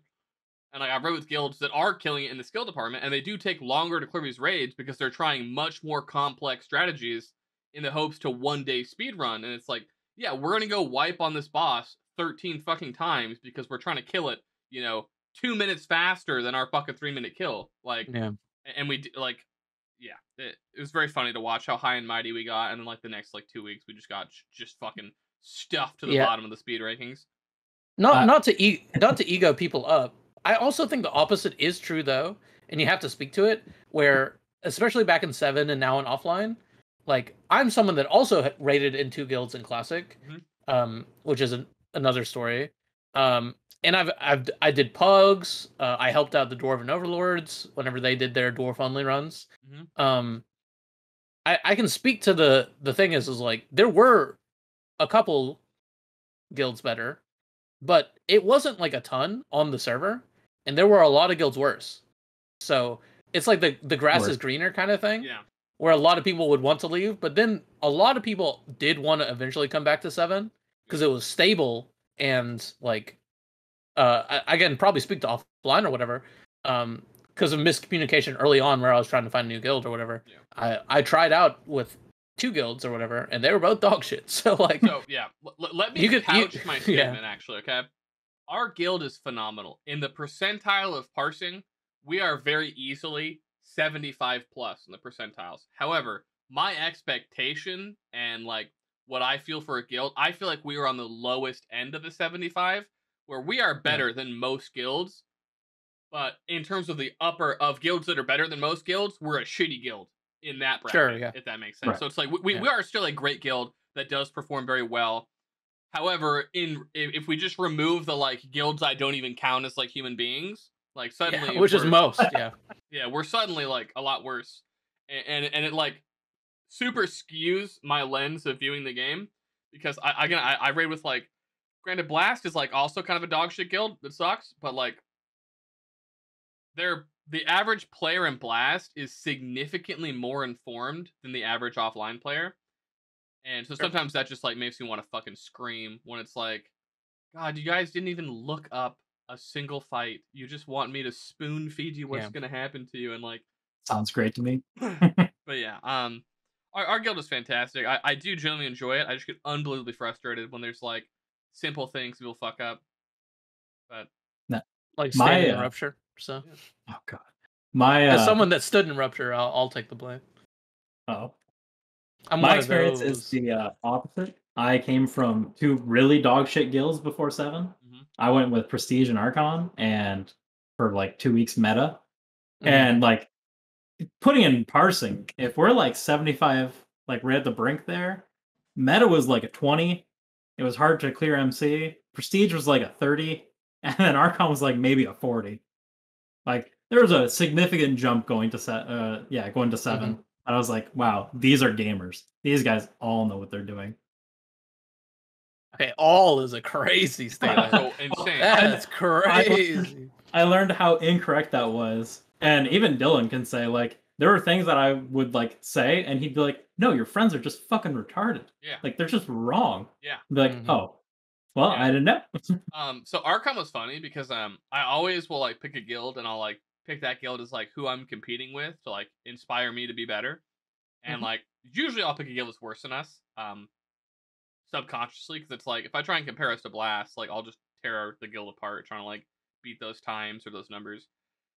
So like I picked Archon for like BWL time, and we were neck and neck, right? For the first week of BWL, you know, we were boom, we killed the first boss, boom, we killed the second boss, boom, we killed the third boss, and then we killed fucking Firemaw, and then they just didn't do that for like 2 months, and we just kept going, and it was like, oh fuck, this was a bad guild to compare ourselves to, because that's like, that's not a guild, that's a pug, okay? Yeah.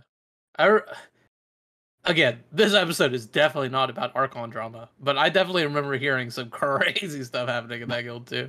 So for the Archon drama, we're gonna have a special guest, Archon Babe. Oh, okay, cool. They're gonna come on. Who was Archon Babe?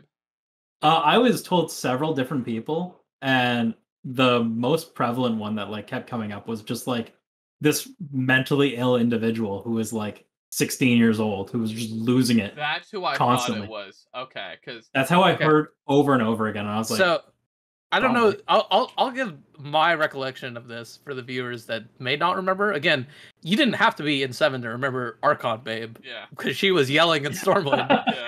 Posting constantly. The Archon manifesto. Yeah. Trying to break down that guild. Which is awesome, by the way. So there's a lot of that awesome in classic World of Warcraft. It's just a lot in the RP community where something happens that's awesome, but then you have to take a step back and go like, "Oh, that's unbelievably mentally ill. It's awesome, but oh my fucking god, awesome. This is hinge as fuck." I couldn't believe the like week I quit Archon. Like within a few days, I logged in and I got a whisper being like, "You used to be with Archon. What happened? Tell me the thing from Archon Babe." And I'm like, I don't know who you are, and I don't know how you knew. Like, it was as soon as I logged in. So it's like, they just added everyone from Archon on their friends list to, like, watch them. Yeah. It's just like, this is the reason why I quit. And they're like, thank you, soldier. I'll add this to the, like, list. The Google Doc. And they, like, I'd see them in Stormwind, like, just parroting the story of what happened. And be like, they'd do it, and then they'd whisper me, don't worry, I'm leaving your name out. They'd be like, I don't know what's going on right now, buddy. That's crazy. But I'm gonna be over here and doing my fucking banking. So here, I was trying to think about it. Maybe we should just like stay on the very end of BWL and 7, and then if the viewers like it, we'll come back for another episode. I was like, we can go 9 podcasts of just talking about Classic, and maybe we'll talk about AQ and Nex, the end of everything. Yeah. So, if we want to try to finish off on BWL, what do you want? I'm trying to think of like, because the only like BWL, honestly, despite it being the longest time period, felt like the most chill. Like, yeah, that's true. Do you want to tell your story about whenever you took over a raid leading? Because this happened in BWL. Fucking god, dude, this happened so early in BWL. So my World of Warcraft experience to this point was like one time, like it's my entire raiding history in World of Warcraft in like one story here. One time I played a fucking Shadow Priest, and then this guy was streaming at like 5 a.m. and I had been in his pug like 6 hours prior. We were like progging some like normal mode of like BFA. And he's like, man, I wish that Shadow Priest was still here for Mass Dispel. So I logged in and I fucking Mass Dispelled on a boss. And that was my entire, like, raiding experience. I Mass Dispelled on a boss one time, and everyone acted like I was a fucking hero because they just didn't have a priest. And they were hard stuck because they didn't have a Mass Dispel for this mechanic.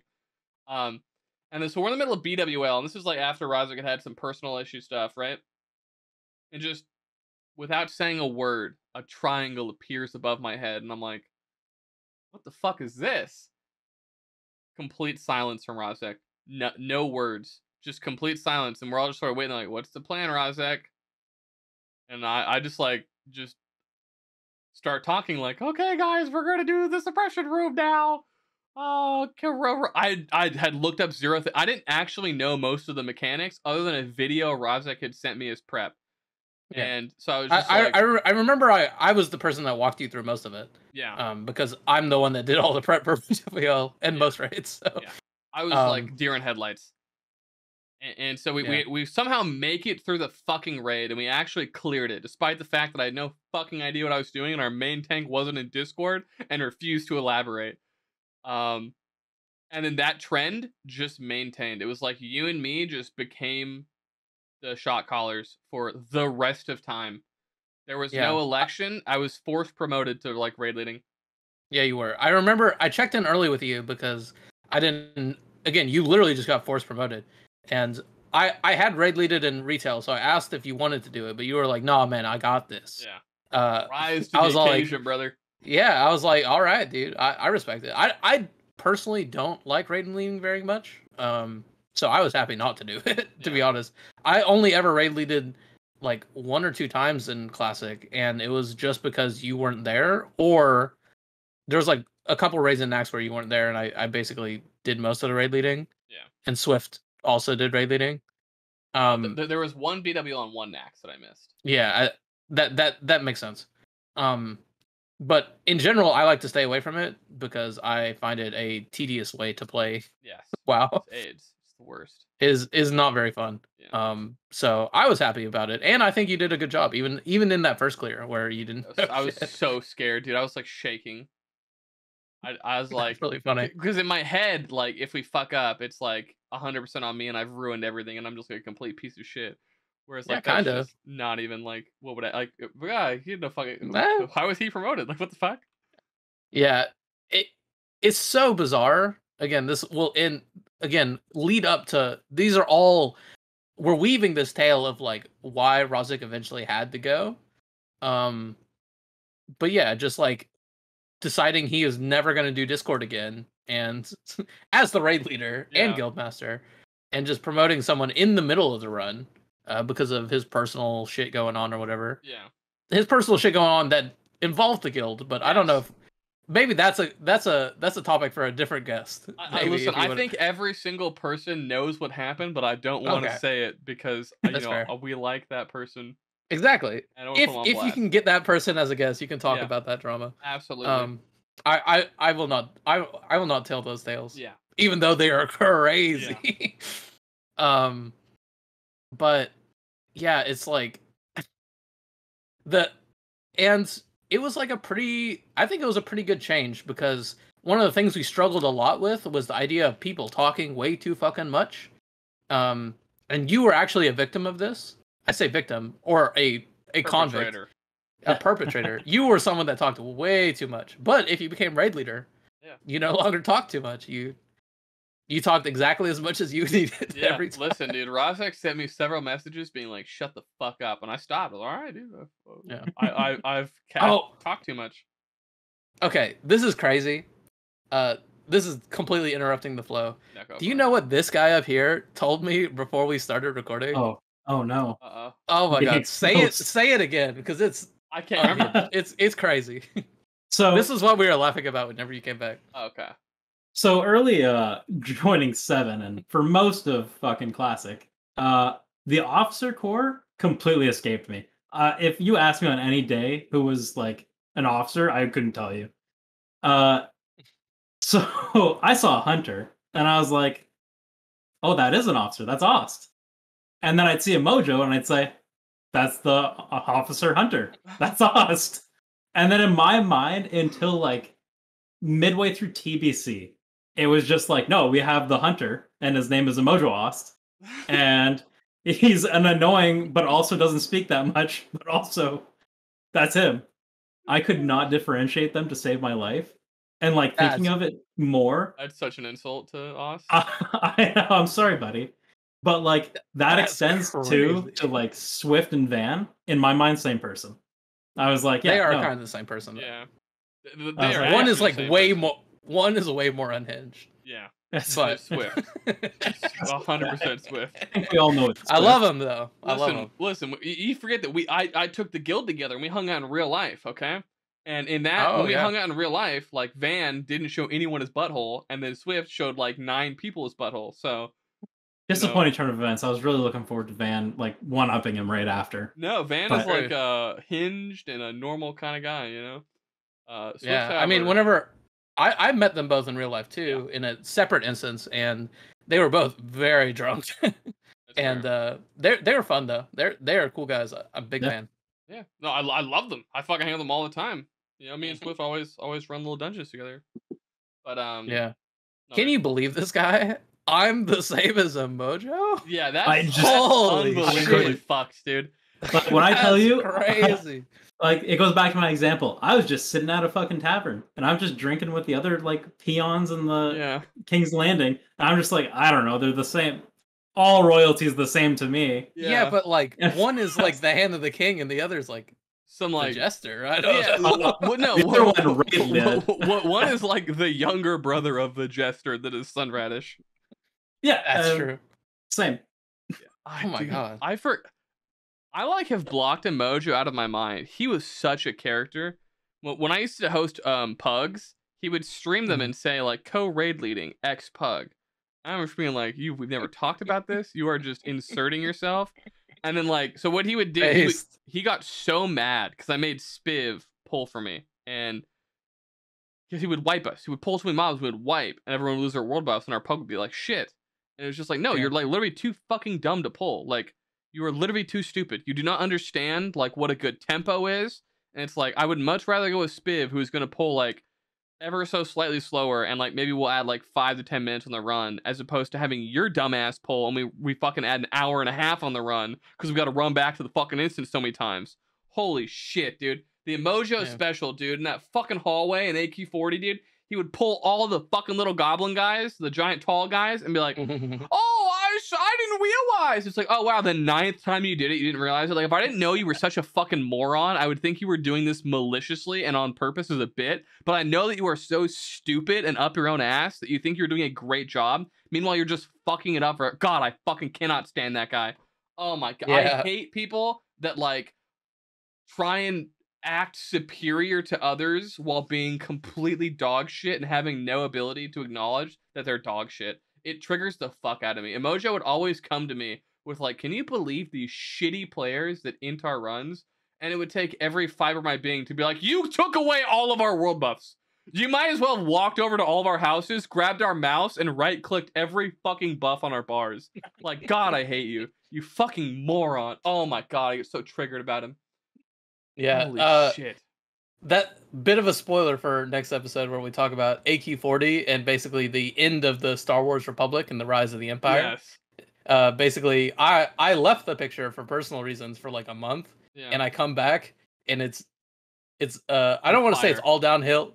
I don't want to say it's all downhill from there, but let's just say Midgets becomes unchecked for the first time. Yes.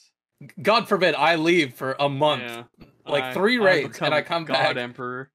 And he's just Palpatine. It's just it's unhinged. Yeah. It's crazy. I've been elected emperor for life. It's like, man, no one else could keep this guy. No, they're too afraid of me, dude. I'm just a normal fucking monkey. It was insane. But people who don't care who leads them, we raid at the same time every week. Who cares? Exactly. Just like the people in King's Landing. Yeah, you live your lives. They're just clocking into work. They're the small folk have no idea of the inner workings of the fucking, the machinations, political elite.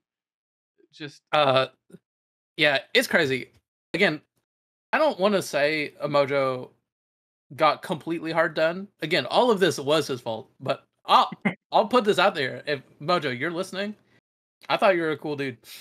You're goofy and you talked way too much, but I mean you were chill. Well, I ride or die for all my hunters, dude. That's fair. Whether it's a Mojo or Shans or Hung Wang, dude. Dianus. Dianus. I love Dianus. Man, I stand for all of them. Yeah. But yeah, it is tough because like if you hadn't been, basically it's actually kind of hard. This is like way into the weeds of gameplay, not drama, cringe. Yeah. But I don't want to say it's super hard, but there are definitely things you can do up if you're the hunter that pulls. Yeah. But I especially once Midgets was in control of the raid, me and him basically have very similar outlooks on like how a raid is supposed to go. Yeah. And so we were like in sync whenever it was like pulling mobs and getting through the raid quickly. Yeah. And I love that part of Hunter. It's why I played it in Classic. even in retail, this will happen sometimes. Whereas Hunter, you can move while doing so much of your damage. You get to do all the little jobs that need to be done to make the run better and faster. And I like taking on more of that responsibility. Yeah. And so it's a really fun class to play. I definitely recommend people to play Hunter. You know, Dude, if we ever go back to original classic.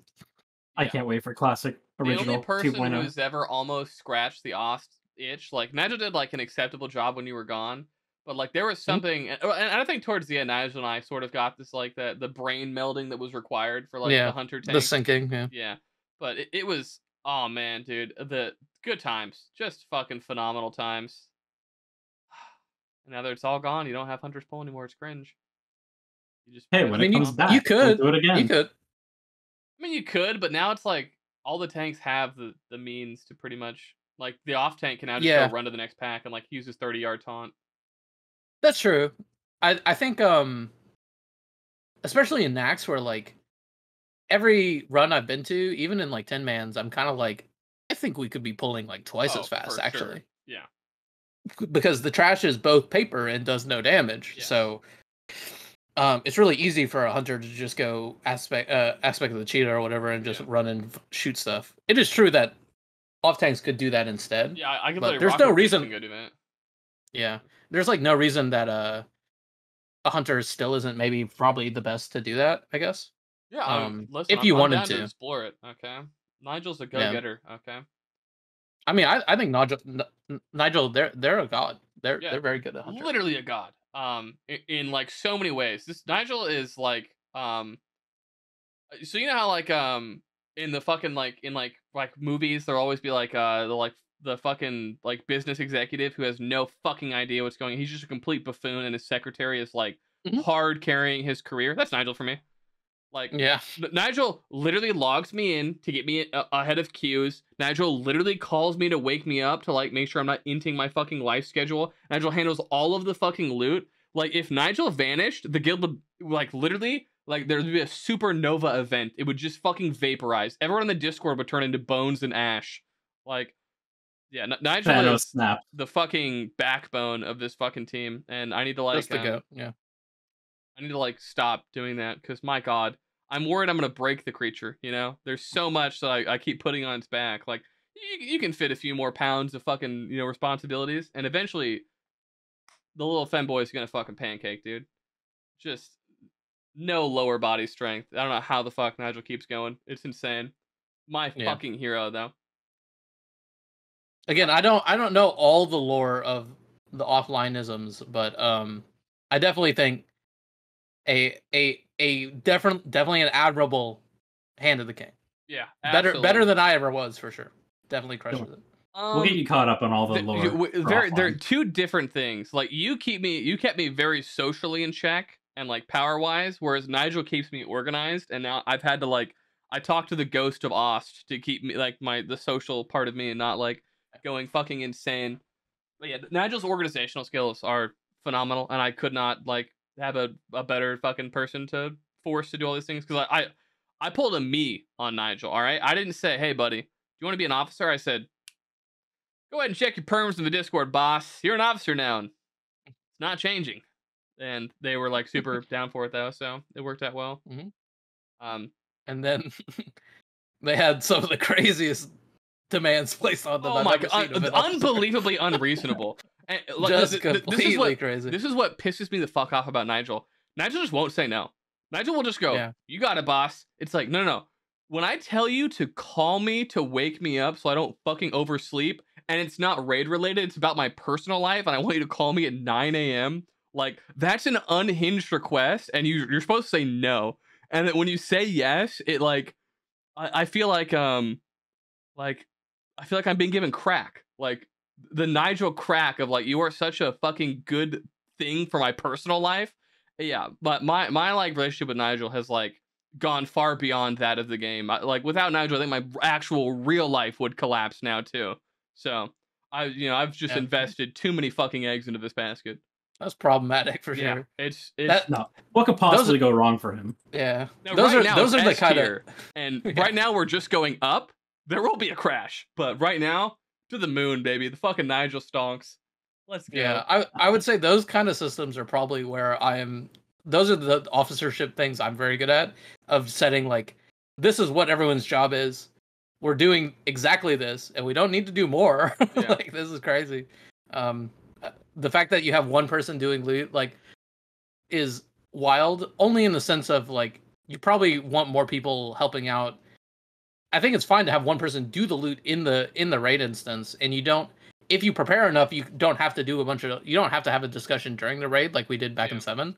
But having that all be one person's job the whole time is crazy. Yeah, Especially I will say on top of like any social. I don't know all of what Nigel does, but if everything. Nigel has a bunch of no, but like social officership stuff too, and organization stuff. It's Nigel does not talk to anyone in the guild outside of Nigel's friends, and I think Nigel's so chatty. I think that's how Nigel prevents themselves from like imploding, is by like narrowing their social scope. But no, I will say like I have done more with loot in this like first month of Wrath than I ever did in TBC. So like Nigel isn't necessarily like all alone. I would say it's like 90-10, which is still way too much. But like I'm trying to slowly, make it 89-11, 88-12, and eventually we'll get to like a good equilibrium. Because right now I think there is just an ungodly amount of things on Nigel's plate, and I just keep stacking them on. I just want because I feel like Nigel has the same issue I have, which is if you present me with a problem, I will rise to the occasion. I will just do what must be done, and yeah. So I need to like just make Nigel do less things, but also having someone else who can hold you accountable in your personal life to do things is fucking insanely valuable. Like, it's definitely OP. My God, why people have secretaries? Yeah, Nigel's like I fucking the second if I ever go back to California and become a job man again, like, listen, dude, we're buying Nigel fucking just absurd things to fucking compensate them for all of the fucking hard work they have poured into my personal life. What a fucking legend. You just gotta like pay their phone bill as if they're an employee. Yeah, exactly. Like exactly. Like, here's your stipend every month. You just call me at this time to wake me up. You fucking you file these, like, you tell me that like this event that I have planned. Motherfucking Nigel will send me updates on video games and series that I care about that I fucking am too dumb to keep track of. I have learned. So my favorite game recently has been Super People. I have followed it 0%. I don't look at a fucking thing about that. And I know every single patch note, every fucking release of when the beta is coming out. And it's just because without prompting, Nigel will be like, Your Grace, I was perusing the internet and I did see a message about Super People. You might enjoy seeing it. And it's just like, I love you. You're the best. You're the fucking best. But anyway, moving away from Nigel, going back in time, back into the fucking BWL hole, okay? Okay. Do you remember the launch of ZG? This, honestly, you got to give this one to Ross, dude. Giga Chad moment. He killed your ZG. Dude, not only did he kill it. The one W he maybe ever got. That's actually cool. Yeah. I wasn't even talking about that. I just meant like the fact that like we like had our ZG teams made, right? Mm-hmm. And then he was like, yeah, you have to kill every trash from instance. You need to kill every single mob. Oh, okay. I'm skipping ahead. I'm sorry. Yeah, you explain what you want from ZG. Yeah, so like we get like assigned our ZG teams, right? And it's like, nice. So I have Oste. Like Oste and I were like decently friends. I think this like galvanized us into like really close friends because we had to like fucking run a ZG every like 3 days. And a former roster. It was it was a lot of work. And then Rahzek on top of all that was like, yeah, we really need these shoulder enchants. Like yesterday. Don't mind, like, ignore the fact that we've been clearing BWL just fine without these shoulder enchants for the longest time. But we need them yesterday. So you need to kill every single mob in the instance, and I'm going to check your logs, and we're going to make sure you didn't miss anything. Giga Chad moment, by the way. Absolutely fucking the most unhinged thing, but also so alpha to message me, like, yeah, so in my log, we killed, 7 of the voodoo priestesses, and you only killed 6. So I'm thinking maybe you just don't care about the guild is what I'm thinking happened here. Because if you cared about the guild, you would have killed it. It's like, yes, sir. Oh, well, next we'll fucking spawn a new one, sir. And eventually, like, it was just like, don't log this anymore. Like, we can't let Rahzek see what's happening. Because I remember, like, I felt like the fucking like chieftain of the orcs, dude. My people were just like, Like fucking Thrall, do we have to keep killing every, like, we shouldn't have 3-hour ZGs. And our ZGs weren't 3 hours because we were bad. We were fucking, like, navigating. Rahzek's for like 9 hours. We were fast. We were so fucking fast. We had to kill every fucking crocolisk, every fucking little caster. We have been to areas of ZG I think 90% of players have not been to because there's no fucking reason to kill the trash over there. There's no boss. There's no voodoo pile. There's nothing. There's just fucking 8 rep or whatever the fuck you got from killing those goddamn trolls in that fucking corner. And it was like so draining. And like I finally just made the decision, like, yeah, we're not killing it. Like, who fucking cares, dude? We'll get the enchants. 4 lockouts, 4 3-day lockouts prior to Rahzek's group. Who fucking cares? And then it ended up culminating in, like, you know, Rahzek the slave driver just ran his people into the fucking ground, and they didn't want to come to his fucking ZG anymore. So one day, you know, I had my we used to like draw straws in my ZG because his ZGs were always short, and I would have like 26 people, and it's like, you, and you have to go to fucking at school punishment. It's like, please, and I'll do anything. It's like, no, it's you gotta go. Get. And then one day it became like I had like fucking 35 people show up to mine, and Rahzek had like the officers show up to his, and Rahzek's like, yeah, you can't run a ZG anymore, you know? Get fucked, retard. And it's like, okay, I guess. Yeah, he just killed it. It was crazy. He literally just like, and I just took it lying down, brother. That's what the commander wants, you know? And my like friend group was so fucking mad at me for like just letting that happen. Yeah, but again, Boss man rare Rahzek W. You can't have a good story if your bad guy doesn't like get some W's. Yeah, exactly. Yeah. And he won that day. He won so hard. He literally like told me like, fuck this person, fuck that person. No, I hate this guy. Get him out of here. Your friends from out of the guild? No, they can't run. Yeah. Sorry. Fuck them, dude. It's just gonna be guildies. Yeah. On top of that, at the very beginning, you were very clear with Rahzek. He's like, you're like, this is not gonna be a guild run. This is just gonna be my run. Yeah. For like my friends and stuff. Yeah. And it's just this is gonna be my thing or whatever. We fought for that, and then he killed your thing. Yeah. He was like executed it. Actually, it is a guild run, and therefore we're gonna merge the guild runs, and it's my run. It's crazy. Times. I remember those early runs of being like voluntold because like me and Dylan weren't like that close at all in the, like by ZG, but I was just like he was just like, yeah, you're going with Rahzek, and I was like, oh, I get to go with Rahzek. All right, that sounds great. And then, yeah, after about 2 of those runs, I said, never again, and I only went when there was room. Yeah. Oh, those. I remember Rahzek was so paranoid as a person, though. He would, like, he hated me, right? But he would still message me, and he'd be like, listen, keep tabs on Anorax, okay? I think this guy doesn't like me, and he's scheming against me. Meanwhile, Anorax had 0 friends in the guild, had 0 social fucking power in the guild. Literally just a random Shadow Priest, which is a dog shit DPS spec at the time. The lowest in the totem pole you could ever possibly fucking be. And he's like, just make sure he doesn't have any machinations for me. And it's like, what the fuck would he do? He has 0 clout. Like, no one fucking knows who he is or cares about him. Some random Shadow Priest in the corner. Yeah. He was... God, there were so many characters in early 7, because we could talk a lot about Anorax, too. Can we? I think, what did he do? He was like, he's actually what I would describe as like the classic, I don't want to say offline player, but the classic player you run into where they have an ego way bigger than their skill. Yeah. Again, I'm not flaming my current guild. I don't think the players in offline are like that right now. Yeah. But you do always complain about this issue. So he was like that. While also being a loot whore, he was kind of like Renan, if Renan was like a little less unhinged, I guess. Yeah.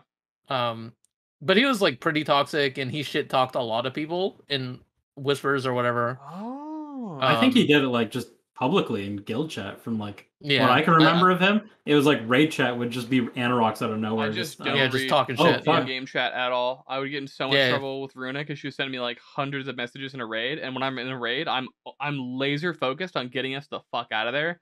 I would get in so much trouble, dude. Yeah. Meanwhile, I get all these whispers about like, did you see what Anorax said? I'd be like, yeah, fuck, it's crazy, eh? Just like, I'll press the healing button and then keep going. So Yeah, so he was definitely a little problem child or whatever. Okay. Is there any other really interesting characters we're missing? I feel like we have to be doing a disservice by not talking about Sunradish.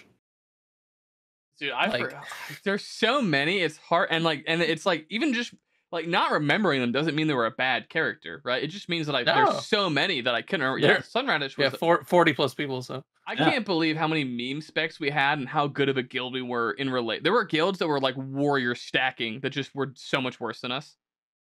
Actually insane. We're running like double Shadow Priest, Boomkin, fucking Rep Paladin. Like, yeah, this is fine. But yeah. Any day now, Red's gonna pop off. Trust. So yeah, Sunradish was like also very socially strange, and racist. Yeah. And like also he just like didn't he didn't give a fuck about anything except for his Boomkin parse. Yes. Yeah. But he wasn't like a super parsing player or anything. No. Not like what you would think of if you've been to like any of the top guilds or whatever, or met players like this. He was just like crazy, and he refused to not pull on Chromagus or whatever. Yeah, Giga Chad. Giga Chad. I kind of think it's based like if this is the one fight in the whole game where you are the Boomkin, and you're gonna do the big damn, you can't let a deep prot warrior stop you. Yeah. There's no way. You just can't let it happen. I forgot that he's deep prod. He would always tank his deep prod, dude. Sunradish, just for him, always was so kind and nice to me in the whole history because I had PI for a little bit. He'd be like, "Oh, have I ever told you how much I love you?" I'd be like, "Oh, you mention it weekly. Here's your PI." Yeah. And he was just like, "You're so base," and just would say nice things to me, and then I would ignore all of his racist antics and like being muted for battlegrounds and things like that. Oh, I forgot about he got muted in game. I always forgot about that. Yeah. I'd get like I got Discord pings of like when I should PI him. I'd be like beep beep beep. I'd be like, "Oh well, that's time. He can't whisper me." This is one of those Oste L's too, because I tried to get him kicked out because I'm not gonna raid with racist. That's not my thing. I think it's cringe, but Rahzek was ride or die with Sunradish. And he gave Sunradish a lot of loot he did not deserve. And Sunradish was my favorite because he would get his he would finally complete his character and then just log out at whatever boss he got that piece of loot at. And that he was done for the phase. And it's like, what the fuck is the point of this loot if you literally log out the second you equip it? You didn't even enchant it. Like, it was insane to me. It happened twice in BWL. I think he's like just missed most of AQ40 from personal stuff, and then in Nax, he got his final piece off of a Gothic. He just logged out. Never came back. It's gone. It's just gone. It was just like, that's crazy. What the fuck? Like, yeah, that was. Oh, Sunradish is so fascinating. There's also Old Donnie, just turbo boomer. Oh my god. Her son was so much drama around Old Donnie. Really? I forgot about that one. What drama? You don't? No. I was not the same kind of drama, but she was someone that like also would not shut up. Yes. Okay. Yes. You know, so she was like a big focus of that along with Emojo. Like those were like the two people I remember being like super talkative. Key issues of not understanding when was a good time to talk. Yeah. I do remember Old Donnie. Old Donnie is the one that recruited quotes. For everyone listening right now, I have no idea how the fuck people I didn't know that actually. Make it this far. But yeah, Quotes was just farming ghost mushrooms in a cave up in fucking Airy Peaks and the hinterlands. And Old Donnie just found him and was like, "You don't have a guild. Come over this tomorrow." And he's like, she's like, "No, I insist." Like very much grandmotherly of like, "No, you're hungry. Like you need to eat." You know, and now we have Quotes. That's crazy. Quotes is really good. Yeah. He's a good player. Yeah, he's great. He's a handsome guy IRL too. Fucking love Quotes. Yeah, it's I always said I thought it was actually crazy how much value Quotes was because one of my big frustrations going into TBC was honestly Devlock and Cootie would like both kind of underperform as warlocks. Yeah. And I'm like, how does that happen? That class really easy. And you guys actually performed really well at the end of Nax. Like, they were doing really well. And I was like, is it literally just all Quotes? It's just like he brought up like a cool excitement about playing Warlock well and parsing well. and he convinced them to like join in, and he just had magic powers to make them good players because like I'm not gonna put them both on Turbo Blast. I think they are acceptable players, but they were parsing like 97s or something higher in Nax. Fucking pumping, dude. They were pumping, and it's just all quotes, I guess. I don't know. Yeah, but by by the very end of Nax, from what was like, even if you don't include the guilds that couldn't clear Nax, of just what could clear Nax on Crybulus, we were like one of the best guilds on the server for clearing Nax. It was fucking insane. Like, yeah, it's actually crazy. We were very good, which is one of my bigger frustrations, I guess, with 7 was basically when the guild was actually reaching its zenith, where like all the worst players had left the guild, and we actually were starting just only good players were left in the guild. Yeah. Was whatever the most inane and dumb drama started each around other Next. apart like fucking hungry wolves. We just got bored. We were drunk on our success. I don't know if it was that, but it might be. It just kind of sucked because I'm like, dude, we're kind of pumping. I think we could do. We were insane. We were doing great. I was very happy with our team. It's like I was like, if we wanted to, I think we could like do like some speedrunny stuff if we wanted to like really push. And I brought a lot of that too, where I was like sending all the warriors those lips and like to like lip shouting, like no, like I like here are like strategies a lot of good guilds use that I like follow, and there are ways that make the mechanics a lot easier, and it's how you become a good guild by like being able to burn through this trash and you get fucking excited that you're doing so well. I loved OG Nax. It was so fucking fun. It just sucks that current Nax is like literal dog shit. It's so fucking bad. It sucks. Fucking AIDS. Yeah, it's really annoying. Honestly, just what can you do? It's so shit. But I kind of like it. I like the calm before the storm because it lets you like you can like look at it like you can look at your raid team and you can go like you can very quickly figure out who the fuck is going to be unhinged, and like you just do slow tests where like you see who cracks under the monotony of Nax in the first like month or two, and then it's like they were never going to be a fucking good valuable addition to like Ulduar or fucking ICC or like the trial of the whatever the fuck. Like the point of the game is to have fun, and when you have people that are freaking the fuck out over like mundane things, you need to like immediately excise them, or else they're just going to become like a cancer that becomes a funny story 5 years later. Yeah, and it's just so interesting to look back at the evolution. And I know we haven't finished the whole story, but watching the raid team, watching the raid team really actually get honed down. Yeah.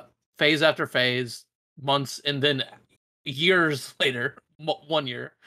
It was really cool. I understand what you guys say about TBC or whatever, and especially it being like way easier, no drama.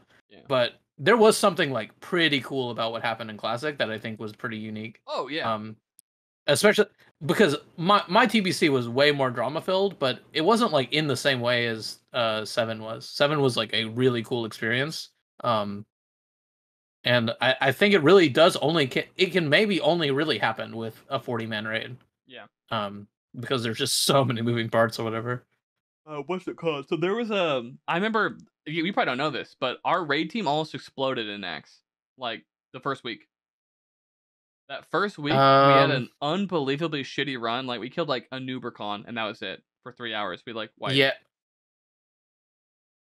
I thought we cleared all of Spiderwing. We may have. Nothing else. Yeah, I think we were hard stuck patch after we killed a Nubercon. Yeah. And a big part of that was like I just didn't do any prep. I was like the officers like got this. Turns out not at all. No, and I was gone. Yeah, and I came back and I was really mad. I'll be honest. Yeah. So you ever seen the show Band of Brothers? Yeah, I've seen Band of Brothers. So you know, like in the first like 2 episodes, like all the NCOs like sign their letters of resignation because they don't want to fight with Sobel. Like I had like that moment with the Last Hope people where they were all ready to quit. They're like, no, this guild fucking sucks. Like people aren't listening to us. Like they're like dickheads or whatever. And I remember I'd like rally them around the idea of like, listen, boys, okay, that last week, that was the 7 officers trying. Okay, this week, brothers, it's me. Okay, you guys know me. I will fucking guide us to victory. And then we just like had a super great week. I remember like studying up a fuck ton of logs and like watching streams, like figuring out like the most effective ways to like do the bosses and shit. and we'd like every single week we would kill a new boss, and the progression was fucking fantastic. It was awesome, and Yeah. but I remember being so scared the guild was gonna die, so I was like, "Fuck, I gotta figure out how Nax works, dude. I don't fucking know what this shit I is." I was actually in the same exact position because I don't remember what happened exactly at the end of AQ40, but I was gone for I was gone at the start of AQ40 and the end. And so I gave all the Nax prep work and we assigned it out to all the different officers and it did not get done by the Yeah, time Nax ran around. And I remember because that next week or whatever, um again, I'm gonna give you most of the credit here because you were right. You were doing a bunch of the log stuff. But I remember sending you a pretty fucking big doc of oh like, yeah, yeah, I found the I did like all my own notes by watching everyone else stream Nax. I just watched so many streams of like, oh, this is like what they did on all these bosses, and took a bunch of notes. And then I found some of the notes from one of the guilds yep. that they had a note assist, and Yep. I was just like, okay, I'm gonna smush this together and just give it to the raid leader. And I'm like, because I'm the same way. I was like, dude, there's no way this guild is dying in Nax. Yeah. I put way too much fucking work into this guild. Yeah, for it like to we die in fought Nax, too yeah. fucking hard to die right here. Yeah, so Yeah. I completely, I knew that I had a Google Doc from somewhere, and it was you who sent it to me, Yeah. and that was like, without you, again, the guild fucking implodes, right? Like I wouldn't have had that information, and I would have like probably into this, but having that Google Doc and like being able to look at all Yeah. this shit. Well, you were always like the big log guy, whereas I'm not like a big log guy. Yeah. I think they're very useful and good. I'm not shitting on logs. I'm just not. I'm almost like technology boomer sometimes, and I'm Yeah. just like, how do I navigate this website? What am I Dude, looking that's for? everyone in their mod. Everyone who Yeah. thinks, the only person I've ever met who can parse a log as well as I can is Mahate, and Mhm. he's a guy from Blast. And everyone else who pretends to know how to look at logs and is like, yeah, in retail, and it's like, no, you're a fucking moron. Nothing triggers Yeah. me more than someone else trying to look at a log in front of me because they have no idea how to parse information, and they'll do it in the most ineffective way possible, where it's like, you've done this in 2 clicks, and you took 85 fucking clicks and like 30 minutes of my time to show me some wrong information because you couldn't read the log. Oh my god, it triggers the fuck out of me. I haven't touched logs since like the middle of TBC though. I like just gave Can't up. wait. We need Oh, log review really? back. Yeah, I want log reviews. I got so Well, there's no reason right now. Nax is so yeah. I mean, snore. I mean, I went through a lot of logs recently. Actually, had a really fun time, and oh, like did you? we solved like a lot of issues we were having with people, like literally just not understanding their rotations. Yeah, I wasn't here for the first week, but Yeah, I remember your log's not looking very good. So yeah. of Nax. Yeah, we solved a lot of issues like pretty quickly. Yeah. We're like like fundamental. Week two was great. So I Yeah, have so no like complaints. Diana Gloria literally did not know how to play his class. He was parsing 16s, right? Yeah, sure. And then so we're like, what the fuck is going on here? And like we sat down with him. The next week he's parsing like 98. Like Yeah, literally that's just he great. did not know how to play his class, and we had to like sit through a log and like figure it out. Where it's like other people, it's like, oh, they're like using the wrong spell ranks. Like, Yeah. this is why they're doing dog shit. And yeah, I fucking love logs. I'm hoping Wrath brings back that joy. I'm very elitist about logs though.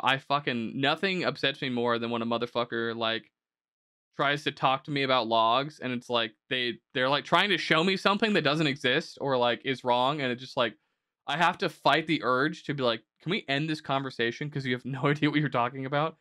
But Yeah. that's why I put in the good guy voice. I'm like, oh well, no, actually, I think maybe you're not understanding what's happening here. You might be illiterate, is if I had to guess based on this conversation we're having. I fucking miss logs, dude. Just going through them is great. Yeah, Dude, back in Classic, you were a fiend for logs. You were just Fucking like at fiend. work in your car or whatever, just like, or wherever, whatever you were Yeah. doing, and just like going through the logs Yeah, in I the remember middle of the being- day. so- And I was like, I found a program that turned Warcraft logs into an Excel spreadsheet. So at my work, yeah. it looks like I was just cranking out Excel work. Meanwhile, I'm fucking just looking at the Keep highlighting logs. them. why the fuck were these people not consuming right here? Yeah. Just I remember that tool or whatever. Yeah. Oh no. So that's a separate tool. That is an actual. Oh, okay. But there was like a Google Chrome plugin that would turn your browser into an Excel spreadsheet, Okay. and that's how I would use the Warcraft logs, and it was fucking fantastic. I remember like I would send Jimothy like literal like time stamped parts of like, you heroic strike here, you should not have heroic strike, you heroic strike here, and just going through these logs, and like I had so many schizo notes on my computer, but it's like it was that or like stare at a wall at my work. So I gotcha. I just And dove I in mean, the logs.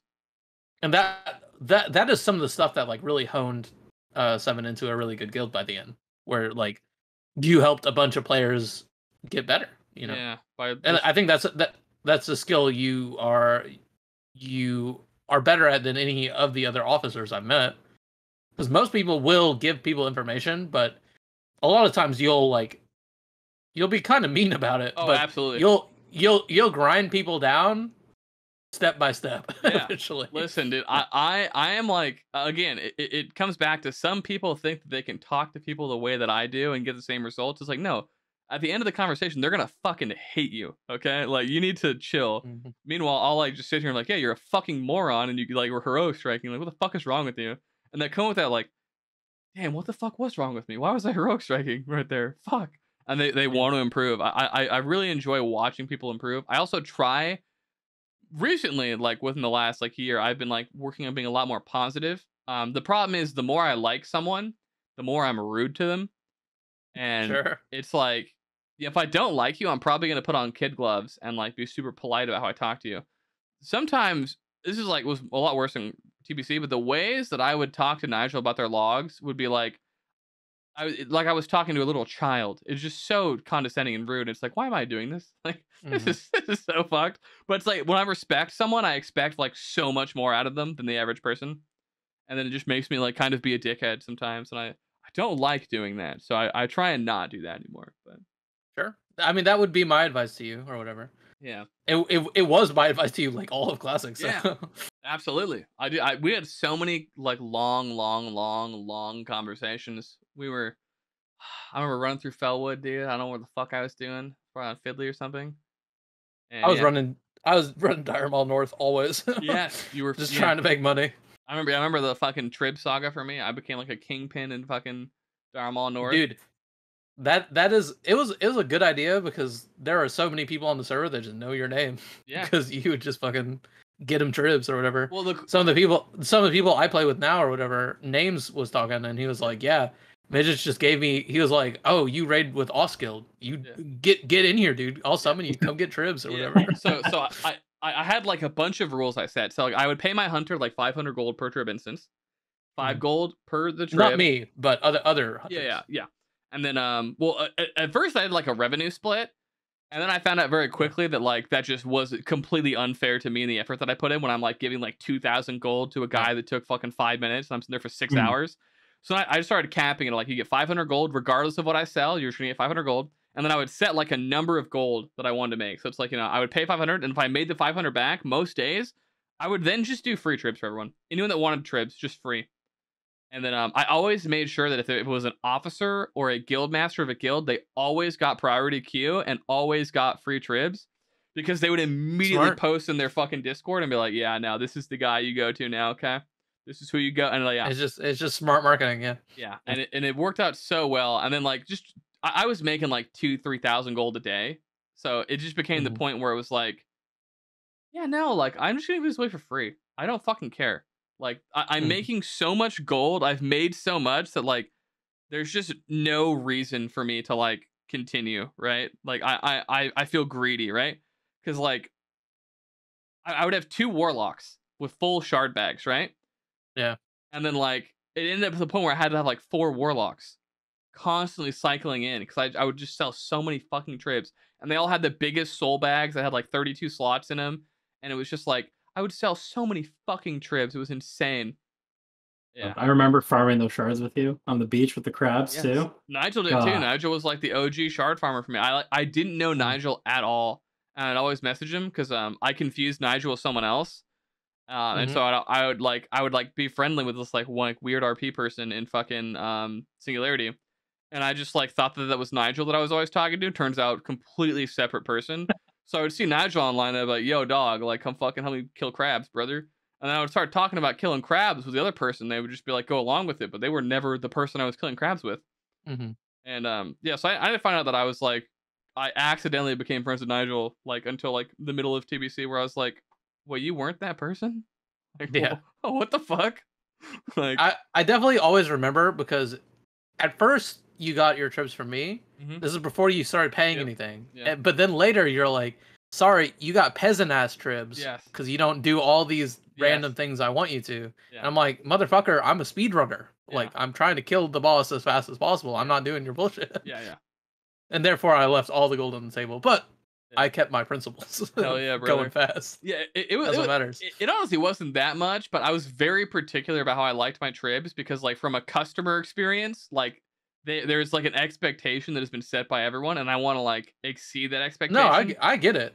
I was just not gonna frost trap that one guy, or there's one other thing you wanted me to do. I can't remember what it was, but yeah. And I was like, yeah, nah, they can just dodge them. It's not hard. Yeah. So this is a point of contention I get into with a lot of people in regards to WoW, where it's like they can just dodge him. We argued about this all the time. Yeah. And it's like, I agree. Like, you and I will dodge him every fucking time. The average WoW player, 0% chance they dodge him. They're gonna run right into his fucking dick and die and lose their fucking buffs and then insult me. Like, okay. Oh, I used to have a free resummon service. So if you got dispelled, I would just resummon you. Mm-hmm. People love my buffs, dude. They did. Bring back old buffs. No. They were awful, but wish. there was something kind of fun about them. Yeah, so. of course. Yeah. It was a community building. Never give them back. Never. Well, ever. When it's I'm not even really glad. I'm doing it. No, they're not coming back. I'm sorry. Yeah. There's no way they're coming back, actually. Unless you have an NPC in the raid that you talk to that then buffs you, I'm fine with that. Otherwise, get fucked. Yeah, Chrono Boons. I think. Yeah, they introduced those at the very end of the night. Like fucking 2 months of raiding. It's so ridiculous. Yeah. They were a good idea. I just wish they existed since phase 1 or whatever. Yeah. But whatever. Yeah. I think they were fine for that first round of Classic. There was some cool stuff you could do, but next round, nah. Just normal classes, please. Yeah. Good times, man. The world buff like ecosystem was so fantastic. The insanity. So many people got griefed. I was never dispelled one time. And I was like a buff fiend. That's crazy. Yeah. Never got dispelled. The only time that I ever got dispelled was at the very end of MC. I like walked out and I had like 3 minutes left on Songflower, and some dude just dispelled me, and it's like, I'm done raiding. Okay. Like, yeah. Cool. Yeah. I do also remember Giga Chad knocking off world buffs with Druid Hots. Kael'Vane can eat a fucking bag of... I would tell her constantly. I had to make fucking cancel auras. Yeah. So triggering. I'm like, don't do this. And she'd like full hot me up on Fire Maw, and it's like, why did I die? I should have like, all my buffs were gone. I went from having like, fucking 12k HP to having 9k HP. Then I died. I just exploded. Like, oh my god. Fucking Kael'Vane, you piece of shit. I do not miss the buff cap. Oh, it's cringe. It was so awesome. It was bad.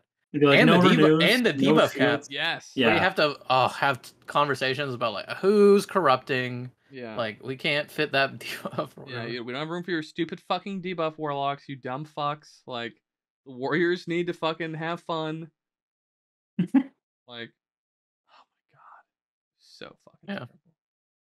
So, what another request I have? Yeah.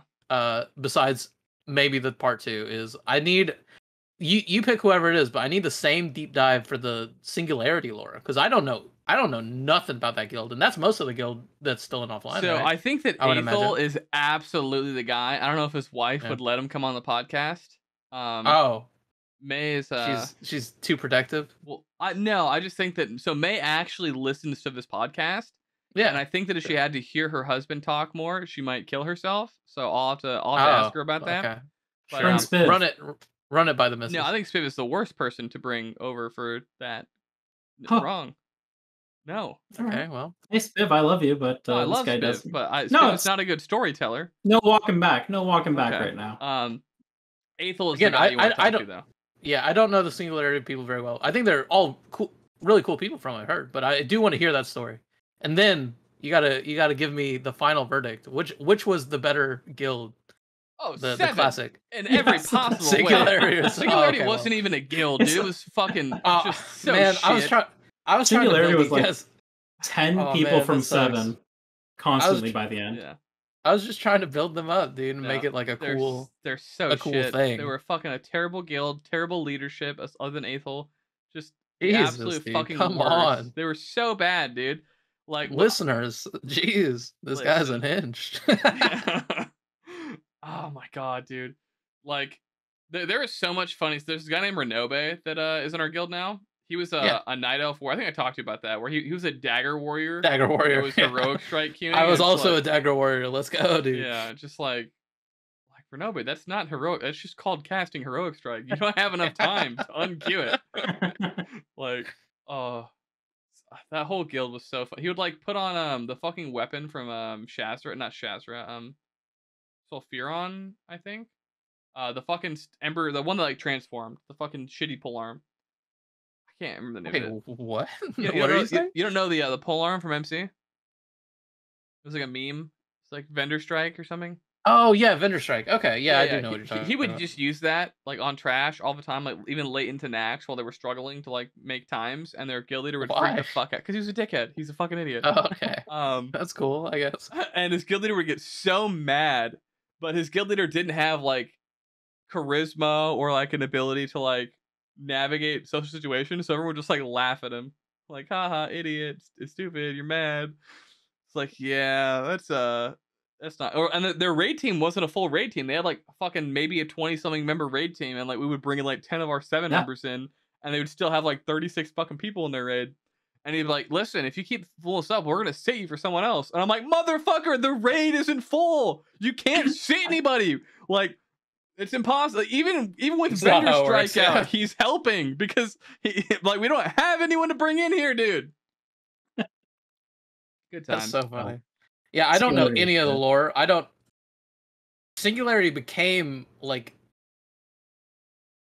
the new sister guild because Archon wasn't a thing. Yeah, so Singularity bailed us out on our lowest point in BWL when we were bringing like 26 people. They fucking were heroes. And then they clutched up for sure. And then we like just outlasted them, and they just died a fucking sad death. Well, May killed them actually. Important part of that story coming up. Yeah, so girl court is a thing. And then she like called him cringe and like lame on girl court, and then he just had like a fucking meltdown over it. It's pretty funny, but reasonable reaction. I still this to May at the time. I was like, if May had said the same things and started the same discussions, but they were about me and my guild, I would have quit the game too. Like, I'm not trying to get fucking bullied by a bunch of girls from the fucking internet. Like, what the fuck? The private side channel discords have never caused any issues in WoW. Yeah, 0 times. No, like, never. Especially when they're like very specifically like exclusionary discords of like, it's never a good thing. Like, drama will always stem from exclusion, and it's like, yeah. Even if like the exclusion comes from a place of altruism and a genuinely good place of like, we just want a safe place for women gamers to exist. It's like, some bad shit's just gonna happen by virtue of like you are not including someone, and someone's gonna get fucking butthurt, and something is gonna stem from this. Like, and like 80 million times it did. The amount of guilds slain by a bunch of girls talking meanly on the internet was so funny to me.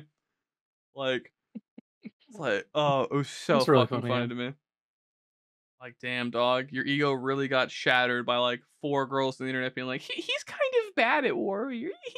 And I say that as someone who, if someone had said that about me, I would have cried and quit the game immediately. Instantly quit. Yeah, gone forever. Well, actually, no, there were like a few hate threads about me in the girl cord about how I was a piece of shit. Yeah, well, man, my best friend Runa was like very big in the girl cord until she got excised. And then she was in the cat cord, and that's a fun place to be. I remember the cat cord, dude. Dude, I do too, actually. Yeah, dude. Thinking back, like, so, like, obviously at the time it wasn't very epic. Well, go for it. Imagine Piggybank episode Runa special guest. Oh, so I think I've told you this. Like, shit. Runa and I are all like sweet. on good terms. Like, we talk. Cool. It granted, it's like from a place of like, there will never be anything between us ever again. I have learned my fucking mistake. But like, we're not like hostile. No, that's cool. But yeah, that episode would be crazy. It would be fucking hilarious. I would love to hear her fucking recollection of events, and because we were like 100% going to an argument, it would be so good. Jit would just sit there like confused, like, they're yelling. Right from the get-go, I was told like 2 stories at the exact same time, and I was like, this is nothing wrong could happen from this. Yeah, From zero these two things could go people. wrong, yeah. I was way too young. What was Runa's super off topic? Sorry. No. What was Runa's druid's name? Akamaru. Akamaru. That's right. Yeah. Sure, it was singularity. I couldn't remember. I was trying to remember it for some reason, but I couldn't remember. Yeah, little Akamaru. But yeah, no, like at the time, the breakup was very not cool for me. Looking back onto it, fucking hilarious. Like, what a funny way to get broken up with. Was Spiv messaged me like, "I'm sorry to hear you guys broke up," and I was like, "What do you mean?" And she's like, "Yeah, there's a new Discord specifically that you aren't invited to." I was like, "Wait, what the fuck?" And that was how I found out we were no longer together. And then I remember getting like a big paragraph about that, like that it's over between you two, and oh, by the way, here's the invite to the Discord. yeah. I was like, oh, I don't know what's going on, but this he probably knows about it. No, zero clue. Spoiler, he didn't. And then like, well, the funny part too is like, I asked her about it, and she's like, "Oh, well, it was just so obvious. How'd you not know?" And I was like, "Cause you didn't fucking tell me. What do you mean? Like, how the fuck am I supposed to know your inner thoughts? You fucking psycho! Like, you have to tell me these things." Good times, man. Just It's true. so many great bits and memes have been birthed from it, dude. There's that one dude, what's his fucking name, who hates me. Oh god, he's the unemployed dude from Canada. Inimatse. Fuck. Yeah.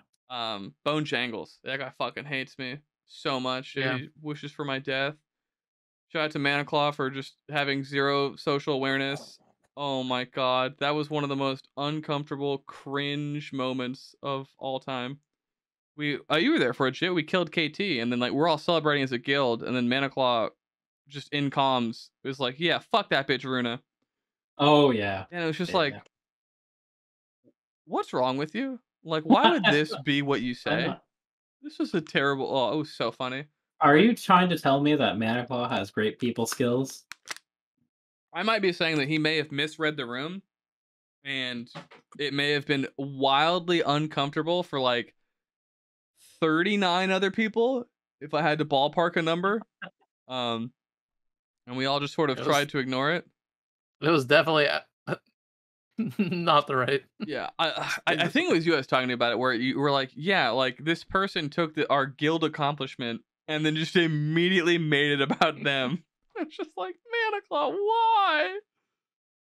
Oh, It's okay. holy Ancient fast. fuck! We've been going for 3 hours almost.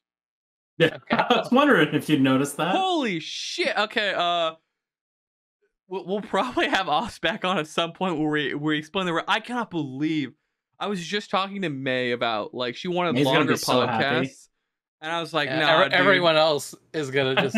Yeah, some people were like, dude, an hour is too long. We want 30 minutes, and I'm like, get fucked. Yeah. Long form.